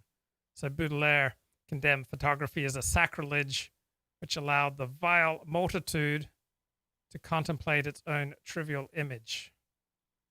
The mere multitude is everywhere with its empty photographic eyes, complained W.B. Yeats. Lady Eastlake, explaining the popularity of photography, observed that the desire for art belonged to a small minority, but the craving for cheap, prompt, and correct facts resides in the public at large. So here, this intellectuals blaming the public for wanting prompt and correct facts. The camera was early identified as the art substitute favored by the mass of people, favored by clerks, favored by people who dwelled in suburbs and similar Philistine types. The suburban ideal in art shuddered George Moore. Remember, he's the friend of Yeats, Anglo-Irish novelist. Suburban ideal in art is the degrading naturalism of the color photograph. So intellectuals prefer black and white films to color films. So in one novel by Gissing, published in 1897, the protagonist observes that the swarms of men who go back and forth along Westminster Bridge, just the sort that take up photography, the better kind of clerk and the man of business who lives in the suburbs. Walter Benjamin charted the role of the camera in changing the direction of art and literature in his essay, The Work of Art in the Age of Mechanical Reproduction, published in 1936. With the advent of the first truly revolutionary means of reproduction, photography, simultaneously with the rise of socialism, art sensed the approaching crisis. Art reacted with the doctrine of art for art's sake, that is, with the theology of art. This gave rise to pure art, which not only denied any social function of art, but also any categorizing by subject matter. So the culmination of this process was the rise of abstract art. And so you had the new importance of fog, especially in paintings of London. So earlier artists had seen London fog as gloomy and threatening, but Whistler, Monet, and Pissarro all valued the indistinctness of fog because it expunged fact and realism. So just as you had the expunction of realism and fact from novels, so too in paintings. Monet said what he liked most of all in London was the mysterious cloak of fog. This appreciation of fog's effect on London went back to Goyer, whose 1842 essay, A Day in London, praised the mystery and vagueness fog brought, the way it softened the barrenness and vulgarity of civilization. So art, painting becomes less realistic, becomes more difficult for regular people to appreciate. And in literature, the counterpart of this foggy elimination of subject matter is to be found in the symbolists. And in T.S. Eliot, it sets against the certain certainties of the mass the vague, private areas in which the individual soul has its being. It is impossible to say just what I mean, exclaims J. Alfred Prufrock, encircled by the city fog. Only in vagueness can Prufrock survive. Oh, do not ask, what is it? Poetic style that T.S. Eliot evolves to convey J.F. Prufrock in the love song of J.F. Prufrock is suffused with vagueness, the literary equivalent of fog. It's like the fog-smudged cityscapes of Whistler or Monet. We can't really understand what happens in the love song of J. Alfred Prufrock. The shapes are blurred. Who are the you and the I at the poem start? Let us go then, you and I. They Prufrock's two selves. And which two selves? Is he looking at his reflection in a mirror before going out? Does he ever get to the room where the mysterious women come and go talking of Michelangelo? These famous unanswerable questions about the poem have generated so much debate only because they have been mistaken for answerable questions, which is like supposing that a Monet is really a Canaletto which has been accidentally smudged. Questions are unanswerable because the poem is designed to withhold the information we need to answer the questions. It withdraws itself into indefiniteness, into fog, and it eludes the fact-hungry masses. That we cannot be sure what it is about is essential to what it is about. But I think perhaps we have to separate out, as in John Carey's book, there is a tendency perhaps to see a writer like Wells and his hatred of the mass as identical with the high modernists, the high avant-gardists' dislike of mass culture. And it seems to me that those are not entirely, John is shaking his head, which you can't see, but those are not actually the same kinds of resistance to massification and to mass culture. Oh, no, I never pretended that they were. I mean, I've written two chapters on Wells in the book, one showing Wells's fear and hatred of the mass, but the other showing that what Wells tried to do about it. Wells seems to me quite different from any other of the writers of the period at all, any of them, in that he wanted truly to save the world. He wanted to lead a political movement. He had real ideas. It was the most extraordinary thing. I mean, it's very hard to find a match. Tolstoy, perhaps. But, yep, he, of course, wrote A History of the World to educate people, came out in serial parts. There were Wellesians around in the early years of the 20th century. William Golding's father was one who truly believed the world could be saved by these new leaders who would be extraordinary. They were called the samurai. They were going to be unpaid political leaders of great idealism who would go on sort of outward-bound holidays once a year, would have to have written a book or painted a picture. They were sort of ideal men, and they would lead the world. Actually, a lot of people would be exterminated. He said a lot of people would have to go. But as a matter of fact, many of these seemingly leftist people believe that. Valentine talks about the left, but actually George Bernard Shaw, who went along to Fabian meetings, said that most people in Europe, most men in Europe, had no right to be alive, and a lot of extermination was needed. The left believed that, and of course that's partly why they went for Stalin, who was doing it. I think it's the question which John raises of eugenic thought, which is one of the things clearly floating around in a very major way at the end of the 19th century and the beginning of the 20th, which has become so abhorrent to us in the post-Holocaust years. Now, another interesting thing about these British intellectuals at the end of the 19th, early the 20th century is that they had so much loathing for their own country. So they thought that people in foreign countries, people in Africa or people in Italy were more likely to be vibrant. They were more likely to truly understand. So E.M. Forster was repelled by what he saw as the coldness of the English middle classes, particularly the coldness towards homosexuals. So he looked to Italy and to India for more congenial ways of life. And all of D.H. Lawrence's later life could be seen as a quest for an unspoiled humanity. From 1920 on, we find him progressively disappointed with one nation and one race after another, as they all fail to meet his standards of simplicity and primitivism. First, the English fail him, then the Italians, the Sardinians, the Indians. D.H. Lawrence, unlike Forster, finds the Indians disgusting. He calls them silly, dark people with temples like decked-up pigsties. The Australians disappoint him, calls them almost imbecile. The South Sea Islanders, who stink of coconut oil, disappoint him. And finally, the Mexican Indians, who fill D.H. Lawrence with hope when he first hears of them, because they are said to be unspoiled sun worshippers and rainmakers, but they turn out to be Americanized just like everyone else. According to D.H. Lawrence, they turn out to have no inside life throb left in them at all. So E.M. Forster's and D.H. Lawrence's quest for massive humanity untouched by modern industrial civilization was an offshoot of the widespread intellectual cult of the peasant. So the intellectuals despised the working class, the middle class, but they venerated the peasant. Tolstoy also venerated the peasant, because peasants are representative of simple, healthy, organic country life. They are sound, they are coarse, they are artful, they are obstinate and enduring. They're just the noblest type.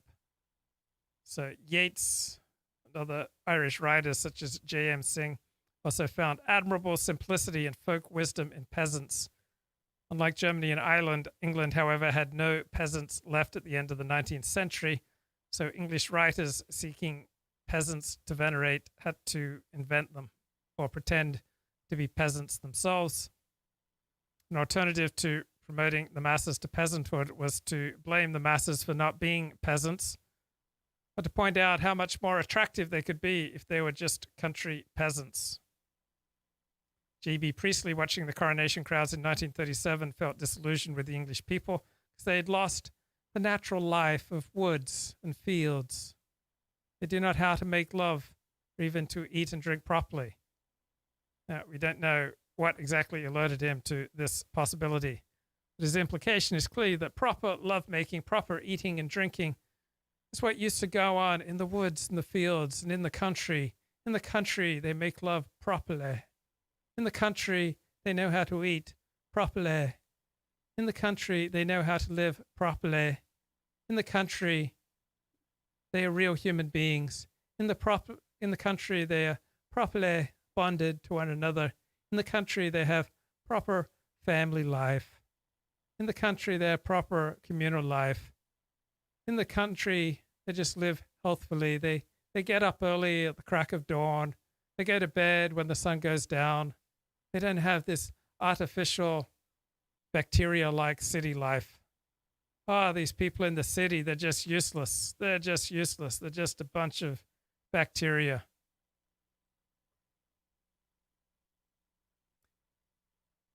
Then you have the Frankfurt School, such giant intellects as Theodor Adorno, Max Horkheimer, those wonderful people from the Frankfurt Institute for Social Research. And they all loathed mass culture, mass media. They hated radio, they hated cinema, they hated newspapers, and they hated cheap books. They blamed all these things for the disappearance of the inner life. They wanted to believe in the revolutionary potential of the proletariat, but they regarded the great mass of humanity in the First World as dupes, just seduced by capitalism's prole feed, happily gobbling down the products of commercialized cultural industry. The masses had developed a false consciousness. They no longer saw things as the Frankfurt theorists wished. Truth has sought refuge among small groups of admirable men like the Frankfurt theorists. The general intellectual level of the masses is rapidly declining. Herbert Marcuse preached the elitist doctrine that genuine art must be inaccessible to the masses. Only the rare individual can appreciate high culture. Mass civilization obliterates the individual. Picture of freedom against society lives in the crushed, abused individual's features alone. It's not very different from O'Brien's warning to Winston in the novel 1984. If you want a picture of the future, imagine a boot stamping on a human face forever. So to the Frankfurt School, as to George Orwell's Winston character, the masses of people, such a disappointment. They wallow in consumer pleasure. They order products from Amazon. They live in cities. They live in suburbs. They listen to the radio. They surf the internet. They watch movies. They watch the telly. And they refuse to take on the revolutionary role that the intellectual wants to ascribe to them. It'd be so much better if they were just peasants in the countryside, making love properly, tilling their fields properly, caring for their animals properly. Has to be seen as part of that extraordinary melting pot of ideas, which we've said could go either way, to the good or in our terms, to immense evil. And that one does have to preserve some sense of the kind of historical specificity of these times. And the fact that often, I mean, Wells, who does start out saying being a eugenic thinker, actually comes to change his mind later on, partly because he looks at his own puny frame and thinks that he's not sure he would have been allowed to survive had there been such extermination going on. I think when you said that poetry, it was likely that poetry must be difficult, he said on a famous occasion. I think he was... talking about Eliot here. This is T.S. Eliot, yeah. I think he was not only thinking that poetry was likely to be difficult because, you know, it was for a small clientele, but that the times were difficult, and this would make... and ideas would become difficult, and the sense of the person had become... So I've never resonated with... I don't recall resonating with geographic snobbery. I remember when I was in Northern California, a lot of people had all these conceptions of what people were like in Southern California. That the women in Southern California were just incredibly promiscuous, that people were just incredibly shallow, that they were just all about material possessions. And I've lived all over this world, and people are overwhelmingly much more similar than they are different. So I know people in Australia have conceptions that, you know, anyone who's not Australian is not really human. And people in England I encountered who thought that Americans were just barbarians. And I just don't resonate with this. Like, people all over the world want to love and to be loved. They want to have sex. They want a sexual partner who is committed to them. They want to have children. They want to have healthy children. They want to be able to provide a healthy, safe upbringing for their children. They want their children to thrive. People want to have friends and community. They don't want to be threatened and have their way of life destroyed by outsiders. This is pretty much how people are the whole world over. So I don't resonate with these broad stereotypes that people in the country are stupid or people in the city are useless. I don't like that. I don't like destroying the humanity of other groups. I understand it's a natural human tendency. It's something that I wish to rise above. And one thing I've never gotten is the widespread disdain for living in the suburbs. Like, there's nothing wrong with living in the suburbs. Living in the city is not inherently superior to living in the suburbs. Living in the country is not inherently superior to living in the suburbs or the city. Like, there's no one geographic locale that's just inherently superior to every other geographic locale. Living in the city has certain advantages and certain disadvantages. Living in the country comes with different advantages and different disadvantages. Same with the suburbs. So I notice how much contempt that intellectuals in particular have for the suburbs, and I do not share it. So intellectuals, I guess they have tended to see the suburbs as being filled with Philistine hordes, filled with the bourgeoisie, whose dullness, small-mindedness, the intellectual delights in portraying, really, in inventing. So hostility to the suburbs is almost a sine qua non for an intellectual. You know, the suburbs are just ecologically destructive. It seems like almost every intellectual has contempt for people who choose to live in the suburbs. And supposedly the suburbs just have this low quality of life. Suburbs just have emptiness and meaningless lives, inflexible and brutal, series of frivolous stimuli. Suburbs are worse than slums, according to Cyril Connolly. Slums may well be breeding grounds of crime, but middle-class suburbs are incubators of apathy and delirium. Just the city is filled with useless cordwood, as a friend notes. Graham Greene describes suburbia as a sinless, empty, graceless, chromian world. Now, suburbs are way too differentiated to categorize. They're like masses. Masses, suburb. These are words for the unknowable.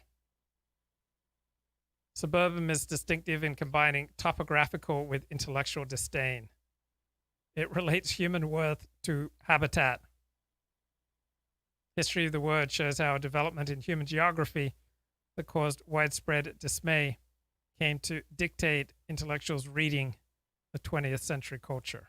Made difficult in modern times, and that thus inevitably poetry would be more difficult because the times were like that. And so I think we have to add that notion. The times being modernity and a particular technology had come in and all exactly, that sort of stuff. exactly, and particularly the great shock of the new, as you might say, provided by the First World War. John Carey? I doubt that very much. I think all times are difficult. What about the Victorians who had the coming of the railway train? What about living through the Black Death? You know, all times are pretty difficult, and time changes everything all the time.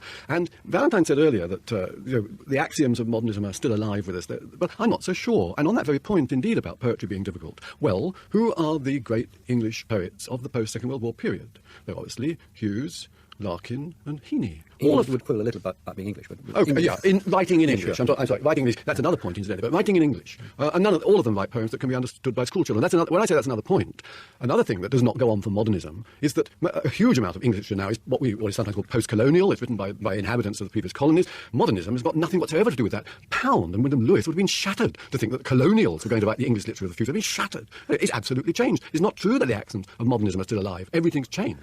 Sorry, after you. I would question that. I mean, I think that it took the work of rupture, it took the break, certainly as they saw it with realist styles and forms, for the post-modern, if we want to call it that, or the post-war generation to be able to write as they did, or indeed for an audience to be able to return to much more. So a friend of Yeats was the Anglo-Irish novelist George Moore. Listen to this. Injustice we worship. All that lifts us out of the misery of life is the sublime fruit of injustice. Every immortal deed was an act of fearful injustice. What care I that some millions of wretched Israelites died under Pharaoh's lash or Egypt's sun? It was well that they died, that I might have the pyramids to look on. Is there one amongst us who had exchanged them for the lives of the ignominious slaves that died? What care I that the virtue of some 16-year-old maiden was the price paid for a great work of art? The knowledge that a wrong was done, that millions of Israelites died in torments, that a girl or 1,000 girls died in hospital for that one virginal thing, is an added pleasure which I could not afford to spare.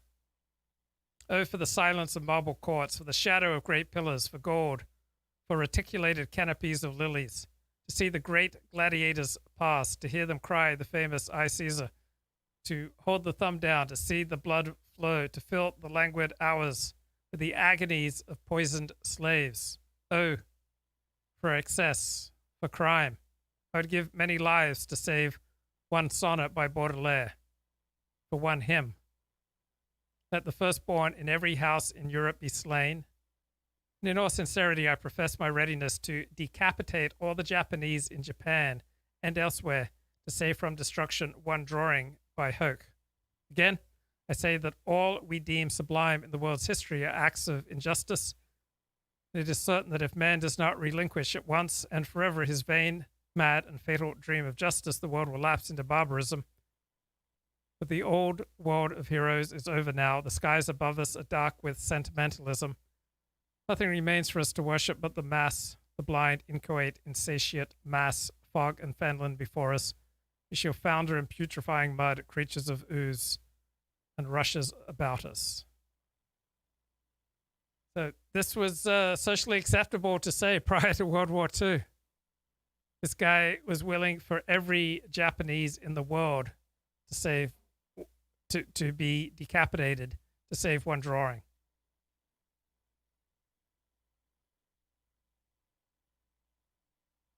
What is life but heroic pretense? Our houses are jerry-built, our clothes are shoddy, our food adulterated, ourselves not we are. It is the penalty of civilization. And so the intellectuals decried the clerks' stunted bodies, their narrow chests, one shoulder higher than the other. The clerks are not real men. They envy bricklayers, people who serve in the Navy. Come on, man. These clerks, they just need a few Alexander technique lessons. They can let go of these distorting muscular tension patterns. The image of the clerk as physically stunted was standard in intellectual portrayals. One had a spine that might have been straight and a chest that might have broadened. And his forebears stayed in the country, allowing him to be a shepherd or a plowboy.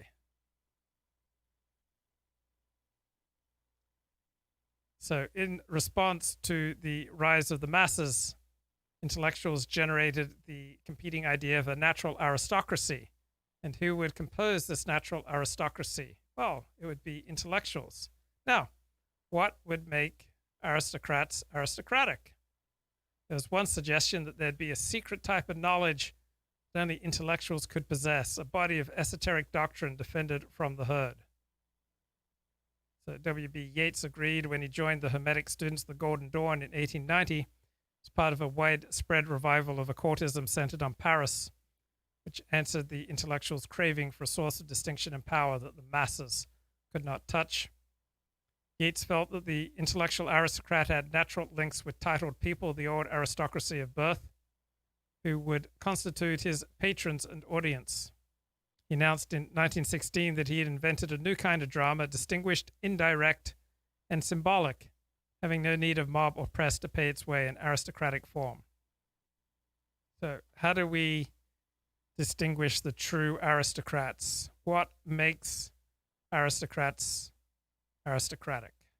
Lyrical, direct forms. I think there was a difference about this period for political, for social reasons that did mean that there had to be a total break with conventional forms as they'd been known. Well, the movement seems to me to have gone the other way. That is to say, in the 30s, I think things go in a way that is not sanctioned or anticipated by the modernists. For one thing, the left is embraced. Instead of democracy and the left being rejected, as the modernists did, the left is obviously embraced by the 30s writers and poets. They try and make themselves into working people. They chew chocolates to rot their teeth. They wear cloth caps and so on. Their antics have been well documented by Martin Green and others.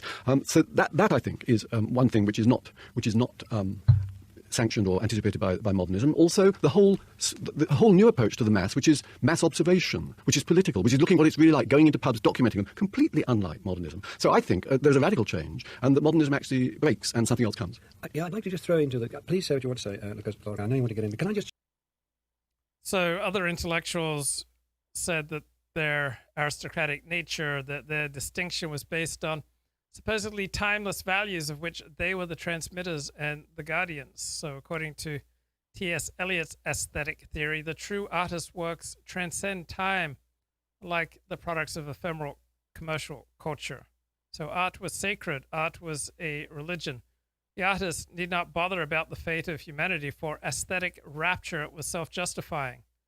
So this idea of artists and intellectuals just soaring above mere human concerns attracted Ezra Pound. He gave it a more despotic turn, warning that artists were natural rulers, they were born to the purple, that they would take over the world. The artist has no longer any belief or suspicion that the mass, the half-educated, simpering general, can in any way share his delights. The aristocracy of the arts is ready again for its service. Modern civilization has bred a race with brains like those of rabbits, and we, were the heirs of the witch doctor and the voodoo, we artists who have been so long the despised, are about to take control. And for Ezra Pound, Mussolini was his ideal artist dictator. Hitler was another artist dictator. Behind all these recipes for supremacy, we can observe the steady pressure of mass culture, driving intellectuals to invent new proof of their supposed distinction in a world which increasingly found them redundant. So how could the superiority of the intellectual or the artist be demonstrated, and in what precisely did it consist? Now, Nietzsche noted men are not equal. The mistaken belief that they are is to blame for the degeneracy of Europe. Benevolence, public spirit, and consideration for others are despicable herd virtues. Truly noble man is egotistic. He despises pity. Pity is unhealthy. It is valued only by slaves. The warrior is the finest man. Breeding is a big word for Nietzsche and for Lawrence. So to combat the mongrel vulgarity of the masses, good family and pure blood are important. So Nietzsche says one has a right to be a philosopher only by virtue of one's origin. One's ancestors, one's blood are the decisive factors. Philosopher's lofty glance that looks down on the mob and its duties and virtues takes generations of good breeding to produce. Breeding is always a term of approval for D.H. Lawrence. Lawrence says ideas are not real. They are like dead husks or spectral abstractions. They are thrown off from life as leaves are shed from a tree, or as feathers fall from a bird. They are mechanical. So D.H. Lawrence is not a big fan of ideas. He devalued Christian humanism. The real enemy today, he maintained, is idealism, which seeks to instill love of humanity and the public good. These are tricks of the devil. They deprive life of its reality. They substitute mere abstractions for the warm, felt pressures of which life is actually composed. Chuck in this idea of the mass, which we've sat through now for quite a long time in this programme, which seems to me to be a way of wiping out, denigrating and dispensing with the majority of people. It's a useful word. It sort of neuters them and turns them and the masses into... that word comes up again and again in the conversation, in the ideas about modernism, and is the sort of submerged 7/8, it seems to me, of this iceberg that we could be talking about. I'm not sure that the mass and modernism, or that modernism is to be so much defined around this question of the mass. I mean, I perhaps would take it back to these questions of identity, subjectivity, the relationship between the interior and the outside world, which obviously relates to the question of private and public and individual and social. But this sense of mass, the hatred of the mass or the masses, is not for me the absolute defining feature, though there have been interesting arguments made about the relationship between, or the feminization of the mass, which may explain some of the misogyny that we may go on to talk about.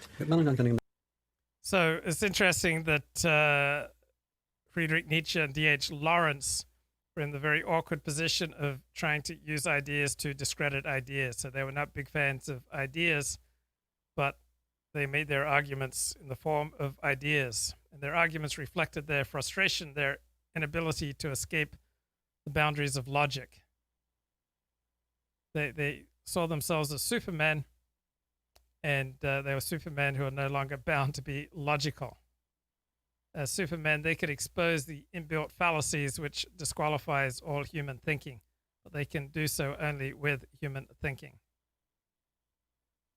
So both Nietzsche and D.H. Lawrence did not like logic, because logic would not support their suppositions that they were each natural aristocrats. And D.H. Lawrence particularly loathed unwholesome outbreaks of democracies such as trade unions or the United States of America. D.H. Lawrence stated, I don't believe either in liberty or democracy.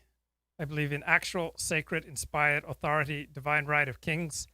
I believe in the divine right of natural aristocracy, the right, sacred duty to wield undisputed authority.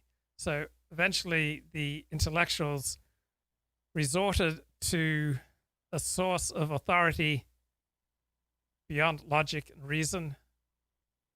They resorted to God, to the divine.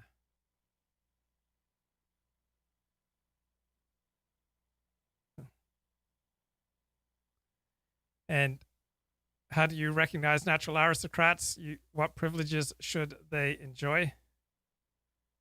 Civilization depended, they claimed, on the existence of a small group of people like themselves, people of exquisite sensibility, people who know how to respond to works of art, people with a refined appreciation of sensory delights such as food and wine.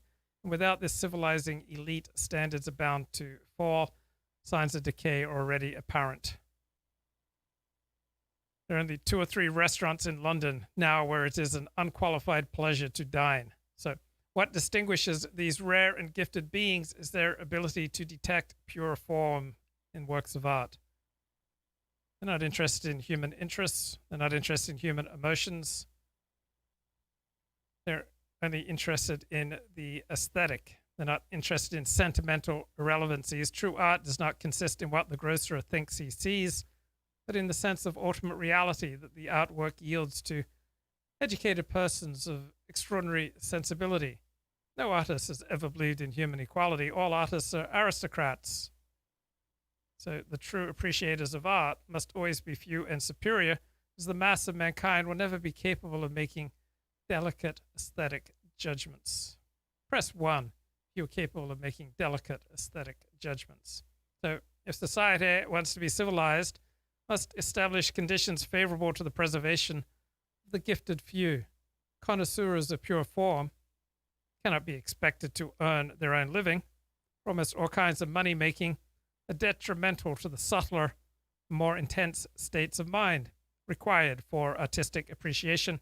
So people of talent and discernment must be supported by public funds. And then John Carey. I mean, I would say that, to go back to what John was saying about great crises in the past, there had never been such a crisis for the world as the First World War. And it's not accidental that the mass death is the great theme, and absorbed quickly into the stirrings of what we think of as modernism. The First World War comes to seem as the apotheosis of all these themes about break and rupture and fragmentation and destruction and so on. It's the apotheosis of Wyndham Lewis's blast movement and the futurism and so on. And what is it? It provokes a profound sadness at, as it were, the death of ordinary people, the mass death of men, and that quickly feeds into the great modernist texts like The Wasteland and Jacob's Room by Virginia Woolf and Ulysses and so on, all marked emphatically, it seems to me, by mass slaughter. And I don't think one can separate, as it were, what we've been calling the elitist preoccupations of the aesthetic movements from that profound sense of shock. Well, my point about Okay, so these delicate few expect to be publicly funded. They alone will be fully educated. The state will make them regular and ample allowances throughout their lives. The state will take responsibility for their children should they have any. All civilization is built on equality. Civilization requires the existence of a leisured class. A leisured class requires the existence of slaves. The leavening effect of the civilized elite will percolate through to the slaves. The barbarian in his suburban slum may notice that the elite scorn gross pleasures such as football and cinema, such as he wallows in. This may entice him to sample refined artistic pleasure himself. But the barbarian, even if he develops artistic tastes, will not be able to indulge them, as he will remain deprived of the leisure obligatory for civilized life. So the great masses will probably be somewhat discontented as slaves. So this intellectualized civilization will need a very efficient police force. So what makes a civilization civilized is the presence of this tiny elite who view art in the approved way.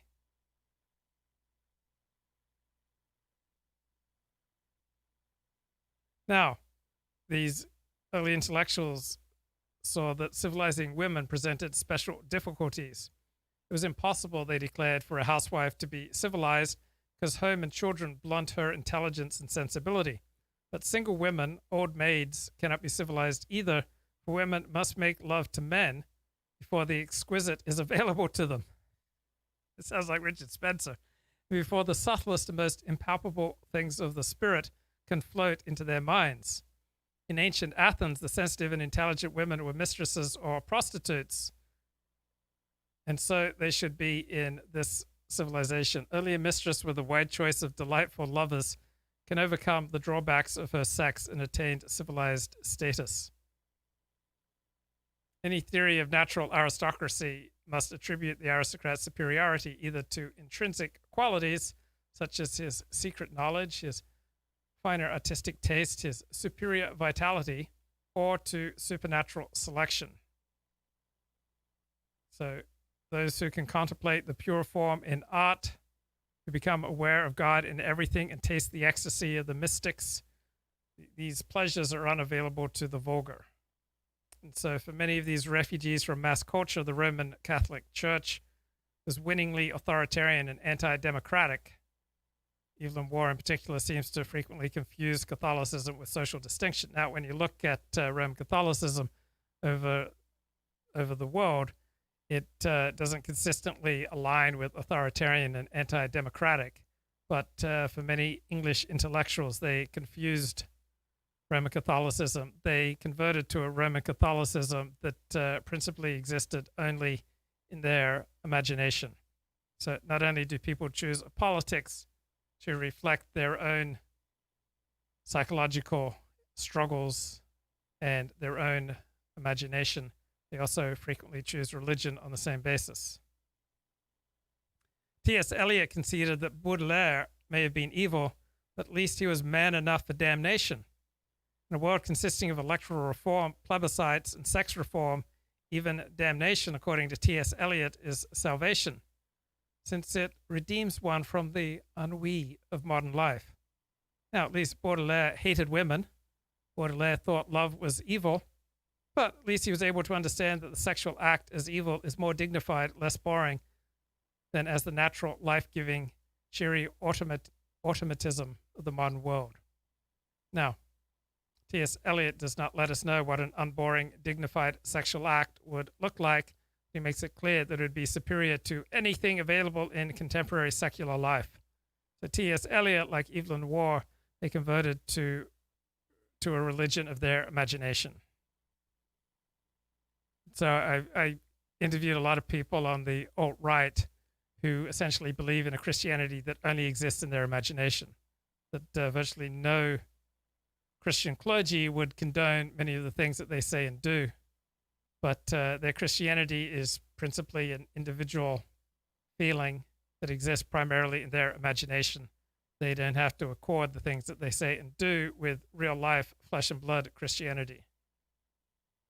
So when people live in a world of fantasy, whether it's in their religious or political inclinations, it initially enables them to avoid pain and to avoid humiliation, but it does not make for an effective life.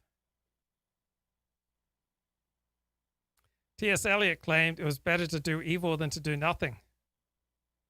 Well, what about the effect of evil on other people, on its victims? According to Graham Greene, a murderer enhances his own spiritual reality.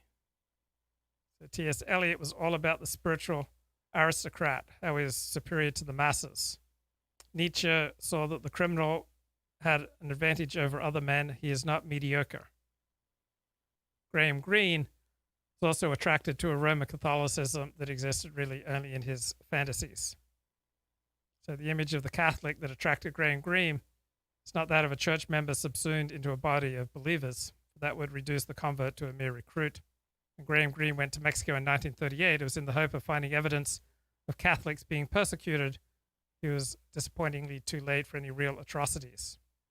But his artistic fascination with victims and outsiders remained a powerful element in his Catholicism of his imagination. As a fugitive hunted down by the pack, rebel, cast out by God. In Graham Greene's imagination, this imaginary Catholic acquires the glamour of singularity. He's set aside from the rest of humanity. It's a glamour not available to mere faithful sheep, to real Catholics. It's only a glamour available to Catholics in an imaginary state, imaginary Catholics in an imaginary religion. Graham Greene did not believe in God's existence. He didn't go to confession or mass later on in life. His Catholicism was a fantasy, a delusion. But he used it to remain on the dangerous edge of things. Like many people on the alt-right, they use their purported Christianity to remain on the dangerous edge of things, like a Nietzschean solitary on his mountain peak. Except in Graham Greene's version, there would be gunmen among pine trees closing in. So even among intellectuals who have not entered a recognized church, we can see a tendency to invoke God when they are driven to justify belief in the superiority of intellectuals and the art that they prefer. They are unable to make the case for their superiority rationally or logically, so they end up invoking God when all else fails. My point about the Mass in the book is, of course, that the Mass doesn't exist, as you said. The Mass is a word you use for people you don't know and who are not your friends. It's just the great out there. Therefore, it is infinitely fictionalizable, infinitely plastic. If you configure it as the young men who died in the First World War, of course, it's a sympathetic Mass. But if you configure it as the bourgeoisie, as Laura was saying, though they're the same people, I mean, they were the young bourgeois men, it's a deeply horrible Mass. The reason why people like Virginia Woolf couldn't stomach the bourgeoisie, but liked the lower classes, was, of course, because they could patronize the lower classes, whereas the bourgeoisie was a real threat to them, was making money. It's very simple, I think, and that's why the peasant figure is such a favourite with modernist writers. The peasant was tremendously popular with Edward Pound, Wyndham Lewis, Hitler, of course, also very keen on German peasants who were going to farm the Ukraine once he had taken it and exterminated the Slavs who lived there. So peasant is good, but for T.S. Eliot in The Wasteland, for example, to be a clerk, house agent's clerk, or a typist, that's really bad, because you have to do with machines, and machines are bad things in the old William Morris Ruskinian way. In the 1930s, machines become good. To work with machines is good. To be a coal miner is very good, because that's how Orwell and such people configure the Mass. So the Mass, of course, doesn't exist at all. It's just a term that we use to configure the other that we aren't. But why did So these British intellectuals of the late 19th century, early 20th century, along with some other European intellectuals, were effectively driven to invoke God as the basis for their claim to be special. George Steiner released a book in 1991, Real Presences.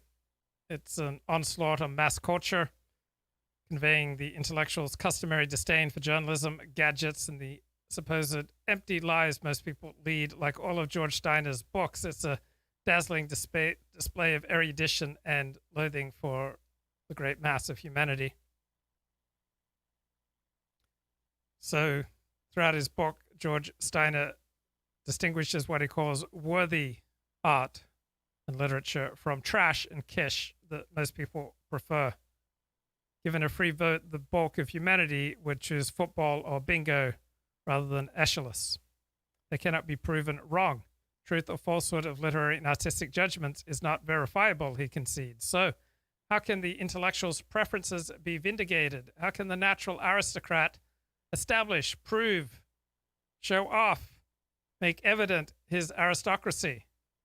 Well, this is where George Steiner, like Aldous Huxley, invites God to step in. Or great art and literature, he declares, is touched by the fire and the ice of God, which is not rationally, empirically verifiable. Now, he admits some of it may have been produced by non-believers, but they must have been non-believers who felt God's absence as an overwhelming weight. So this is very similar to Graham Greene's kind of Catholic, who doesn't necessarily believe in God, doesn't necessarily observe Catholicism, but is a serious and spiritually distinguished bloke. Steiner forcibly recruits God as a cultural adjudicator. Along with these other intellectuals, they enlist God to adjudicate what is good art and what is mediocre art. It's now God's job to vouch for those examples of art that intellectuals prize. Now, what art God might like, Steiner does not inquire and has no means of knowing. Though if it is the biblical God he has in mind, the divine prejudice against graven images, suggests artistic priorities incompatible with those of Western intellectuals like George Steiner. George Steiner also called communism Judaism in a hurry.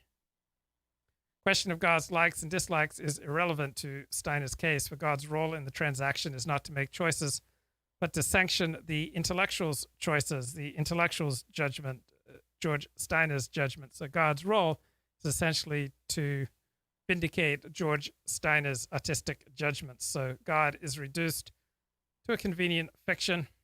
He has a utility within intellectual discourse. Like the masses, God must conform to the intellectual's imagination. Like the masses, God must ratify the intellectual's distinction.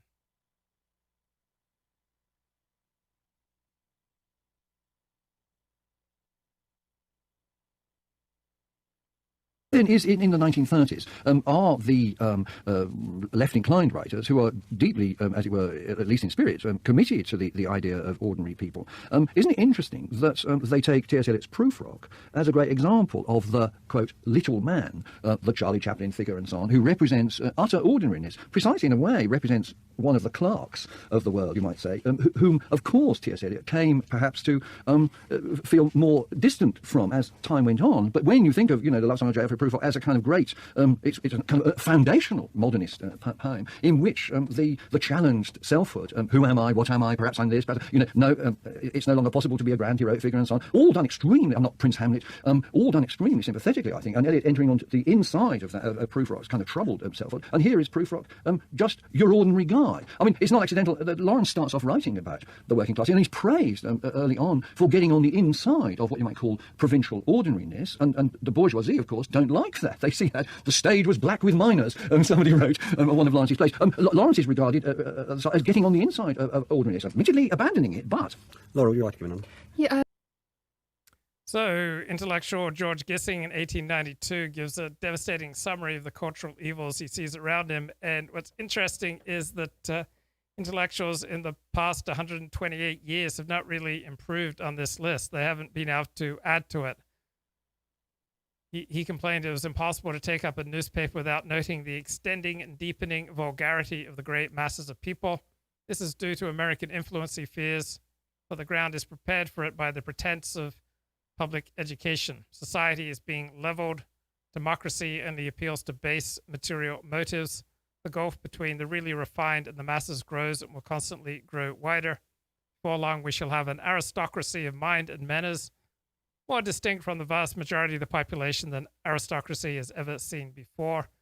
And intellectuals would simply repeat these forebodings over the next 128 years. They weren't even able to improve on them.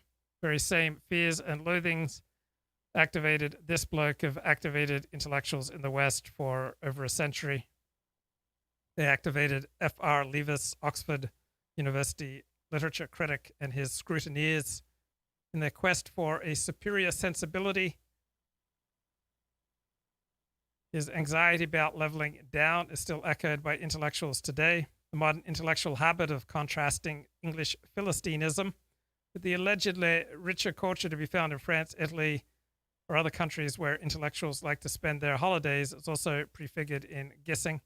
Fancied that he discerned in Italians an innate respect for things of the mind, lacking in the typical Englishman. So Gissing was perhaps the earliest English writer to formulate the intellectual's case against mass culture, formulated it so thoroughly that nothing essential has been added to it since. The case has not been developed. It's not being advanced, it has simply been repeated. That one reason for reading George Gissing is that he allows us to watch the superstitions that dominate our idea of culture take shape. And foremost among these superstitions by intellectuals is belief in an entity called the masses, which by definition is uneducated.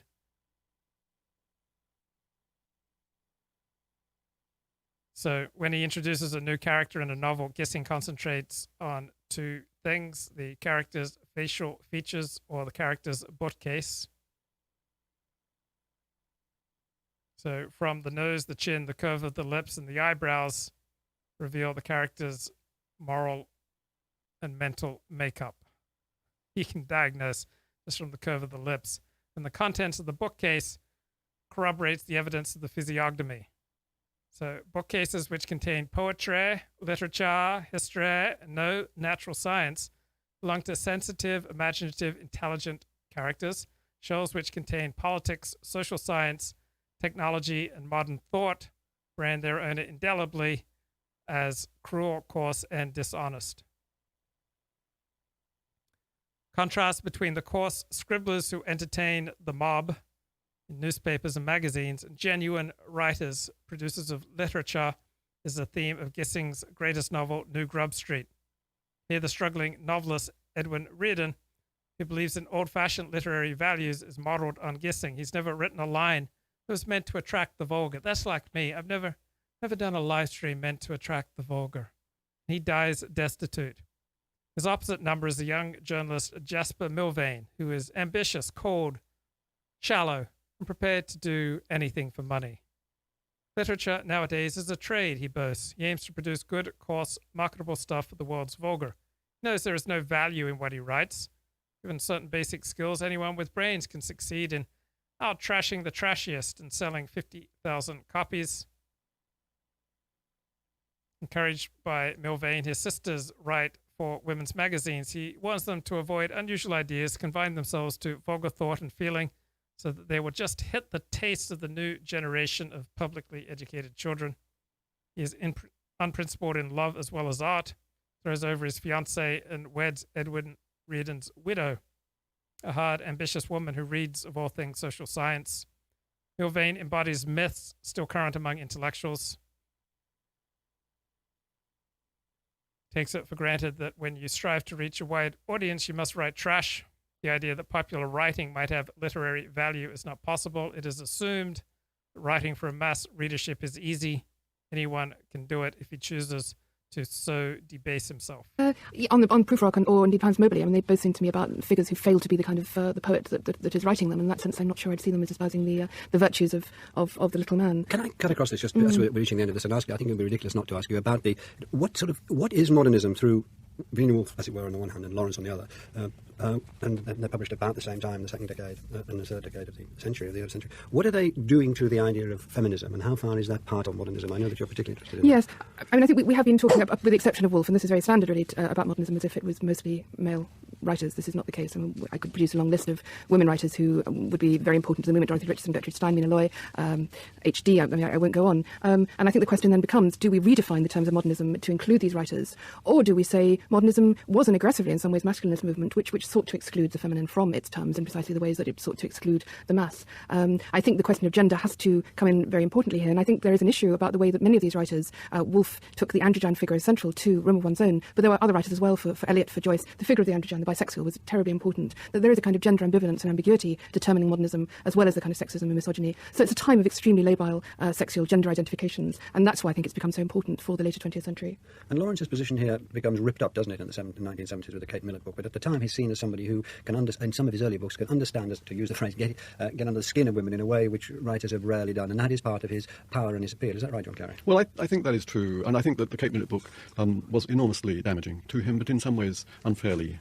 I don't read, say, Sons and Lovers as a book that is unsympathetic to women. Of course, Lawrence wasn't open to a lot of aspects of women's lives, and of course he was in some ways deeply masculinist. If you think of a short story like Sun, where the woman has a kind of love affair with the sun, I mean, he does think of women as connected with what he believes in, I mean, the deep movements of sexuality and the earth. And these can be mocked, these terms, but he isn't in any simple sense anti-woman as, say, Wyndham Lewis was. Wyndham Lewis seems to me to be a virulent anti-woman figure because he thought that women represented things he hated physically, sort of softness and flabbiness, and somehow wasn't classical hardness. And that's all his philosophy seems to me to amount to, a few stupid phobias. And I think a lot of modernists are like that, but Lawrence, I don't think, is so simple. Finally, and I'm afraid briefly, when we look at Lawrence and Virginia Woolf and Joyce, is there a sense in which the paradox is that we're talking about figures of modernism who don't much like modernity, they don't much like new technologies, they don't like new inventions, they don't like the new life they see around them, they certainly don't like lots of people voting and lots of people saying, well, we have a claim on the culture too. What do you make of that? Well, that is true.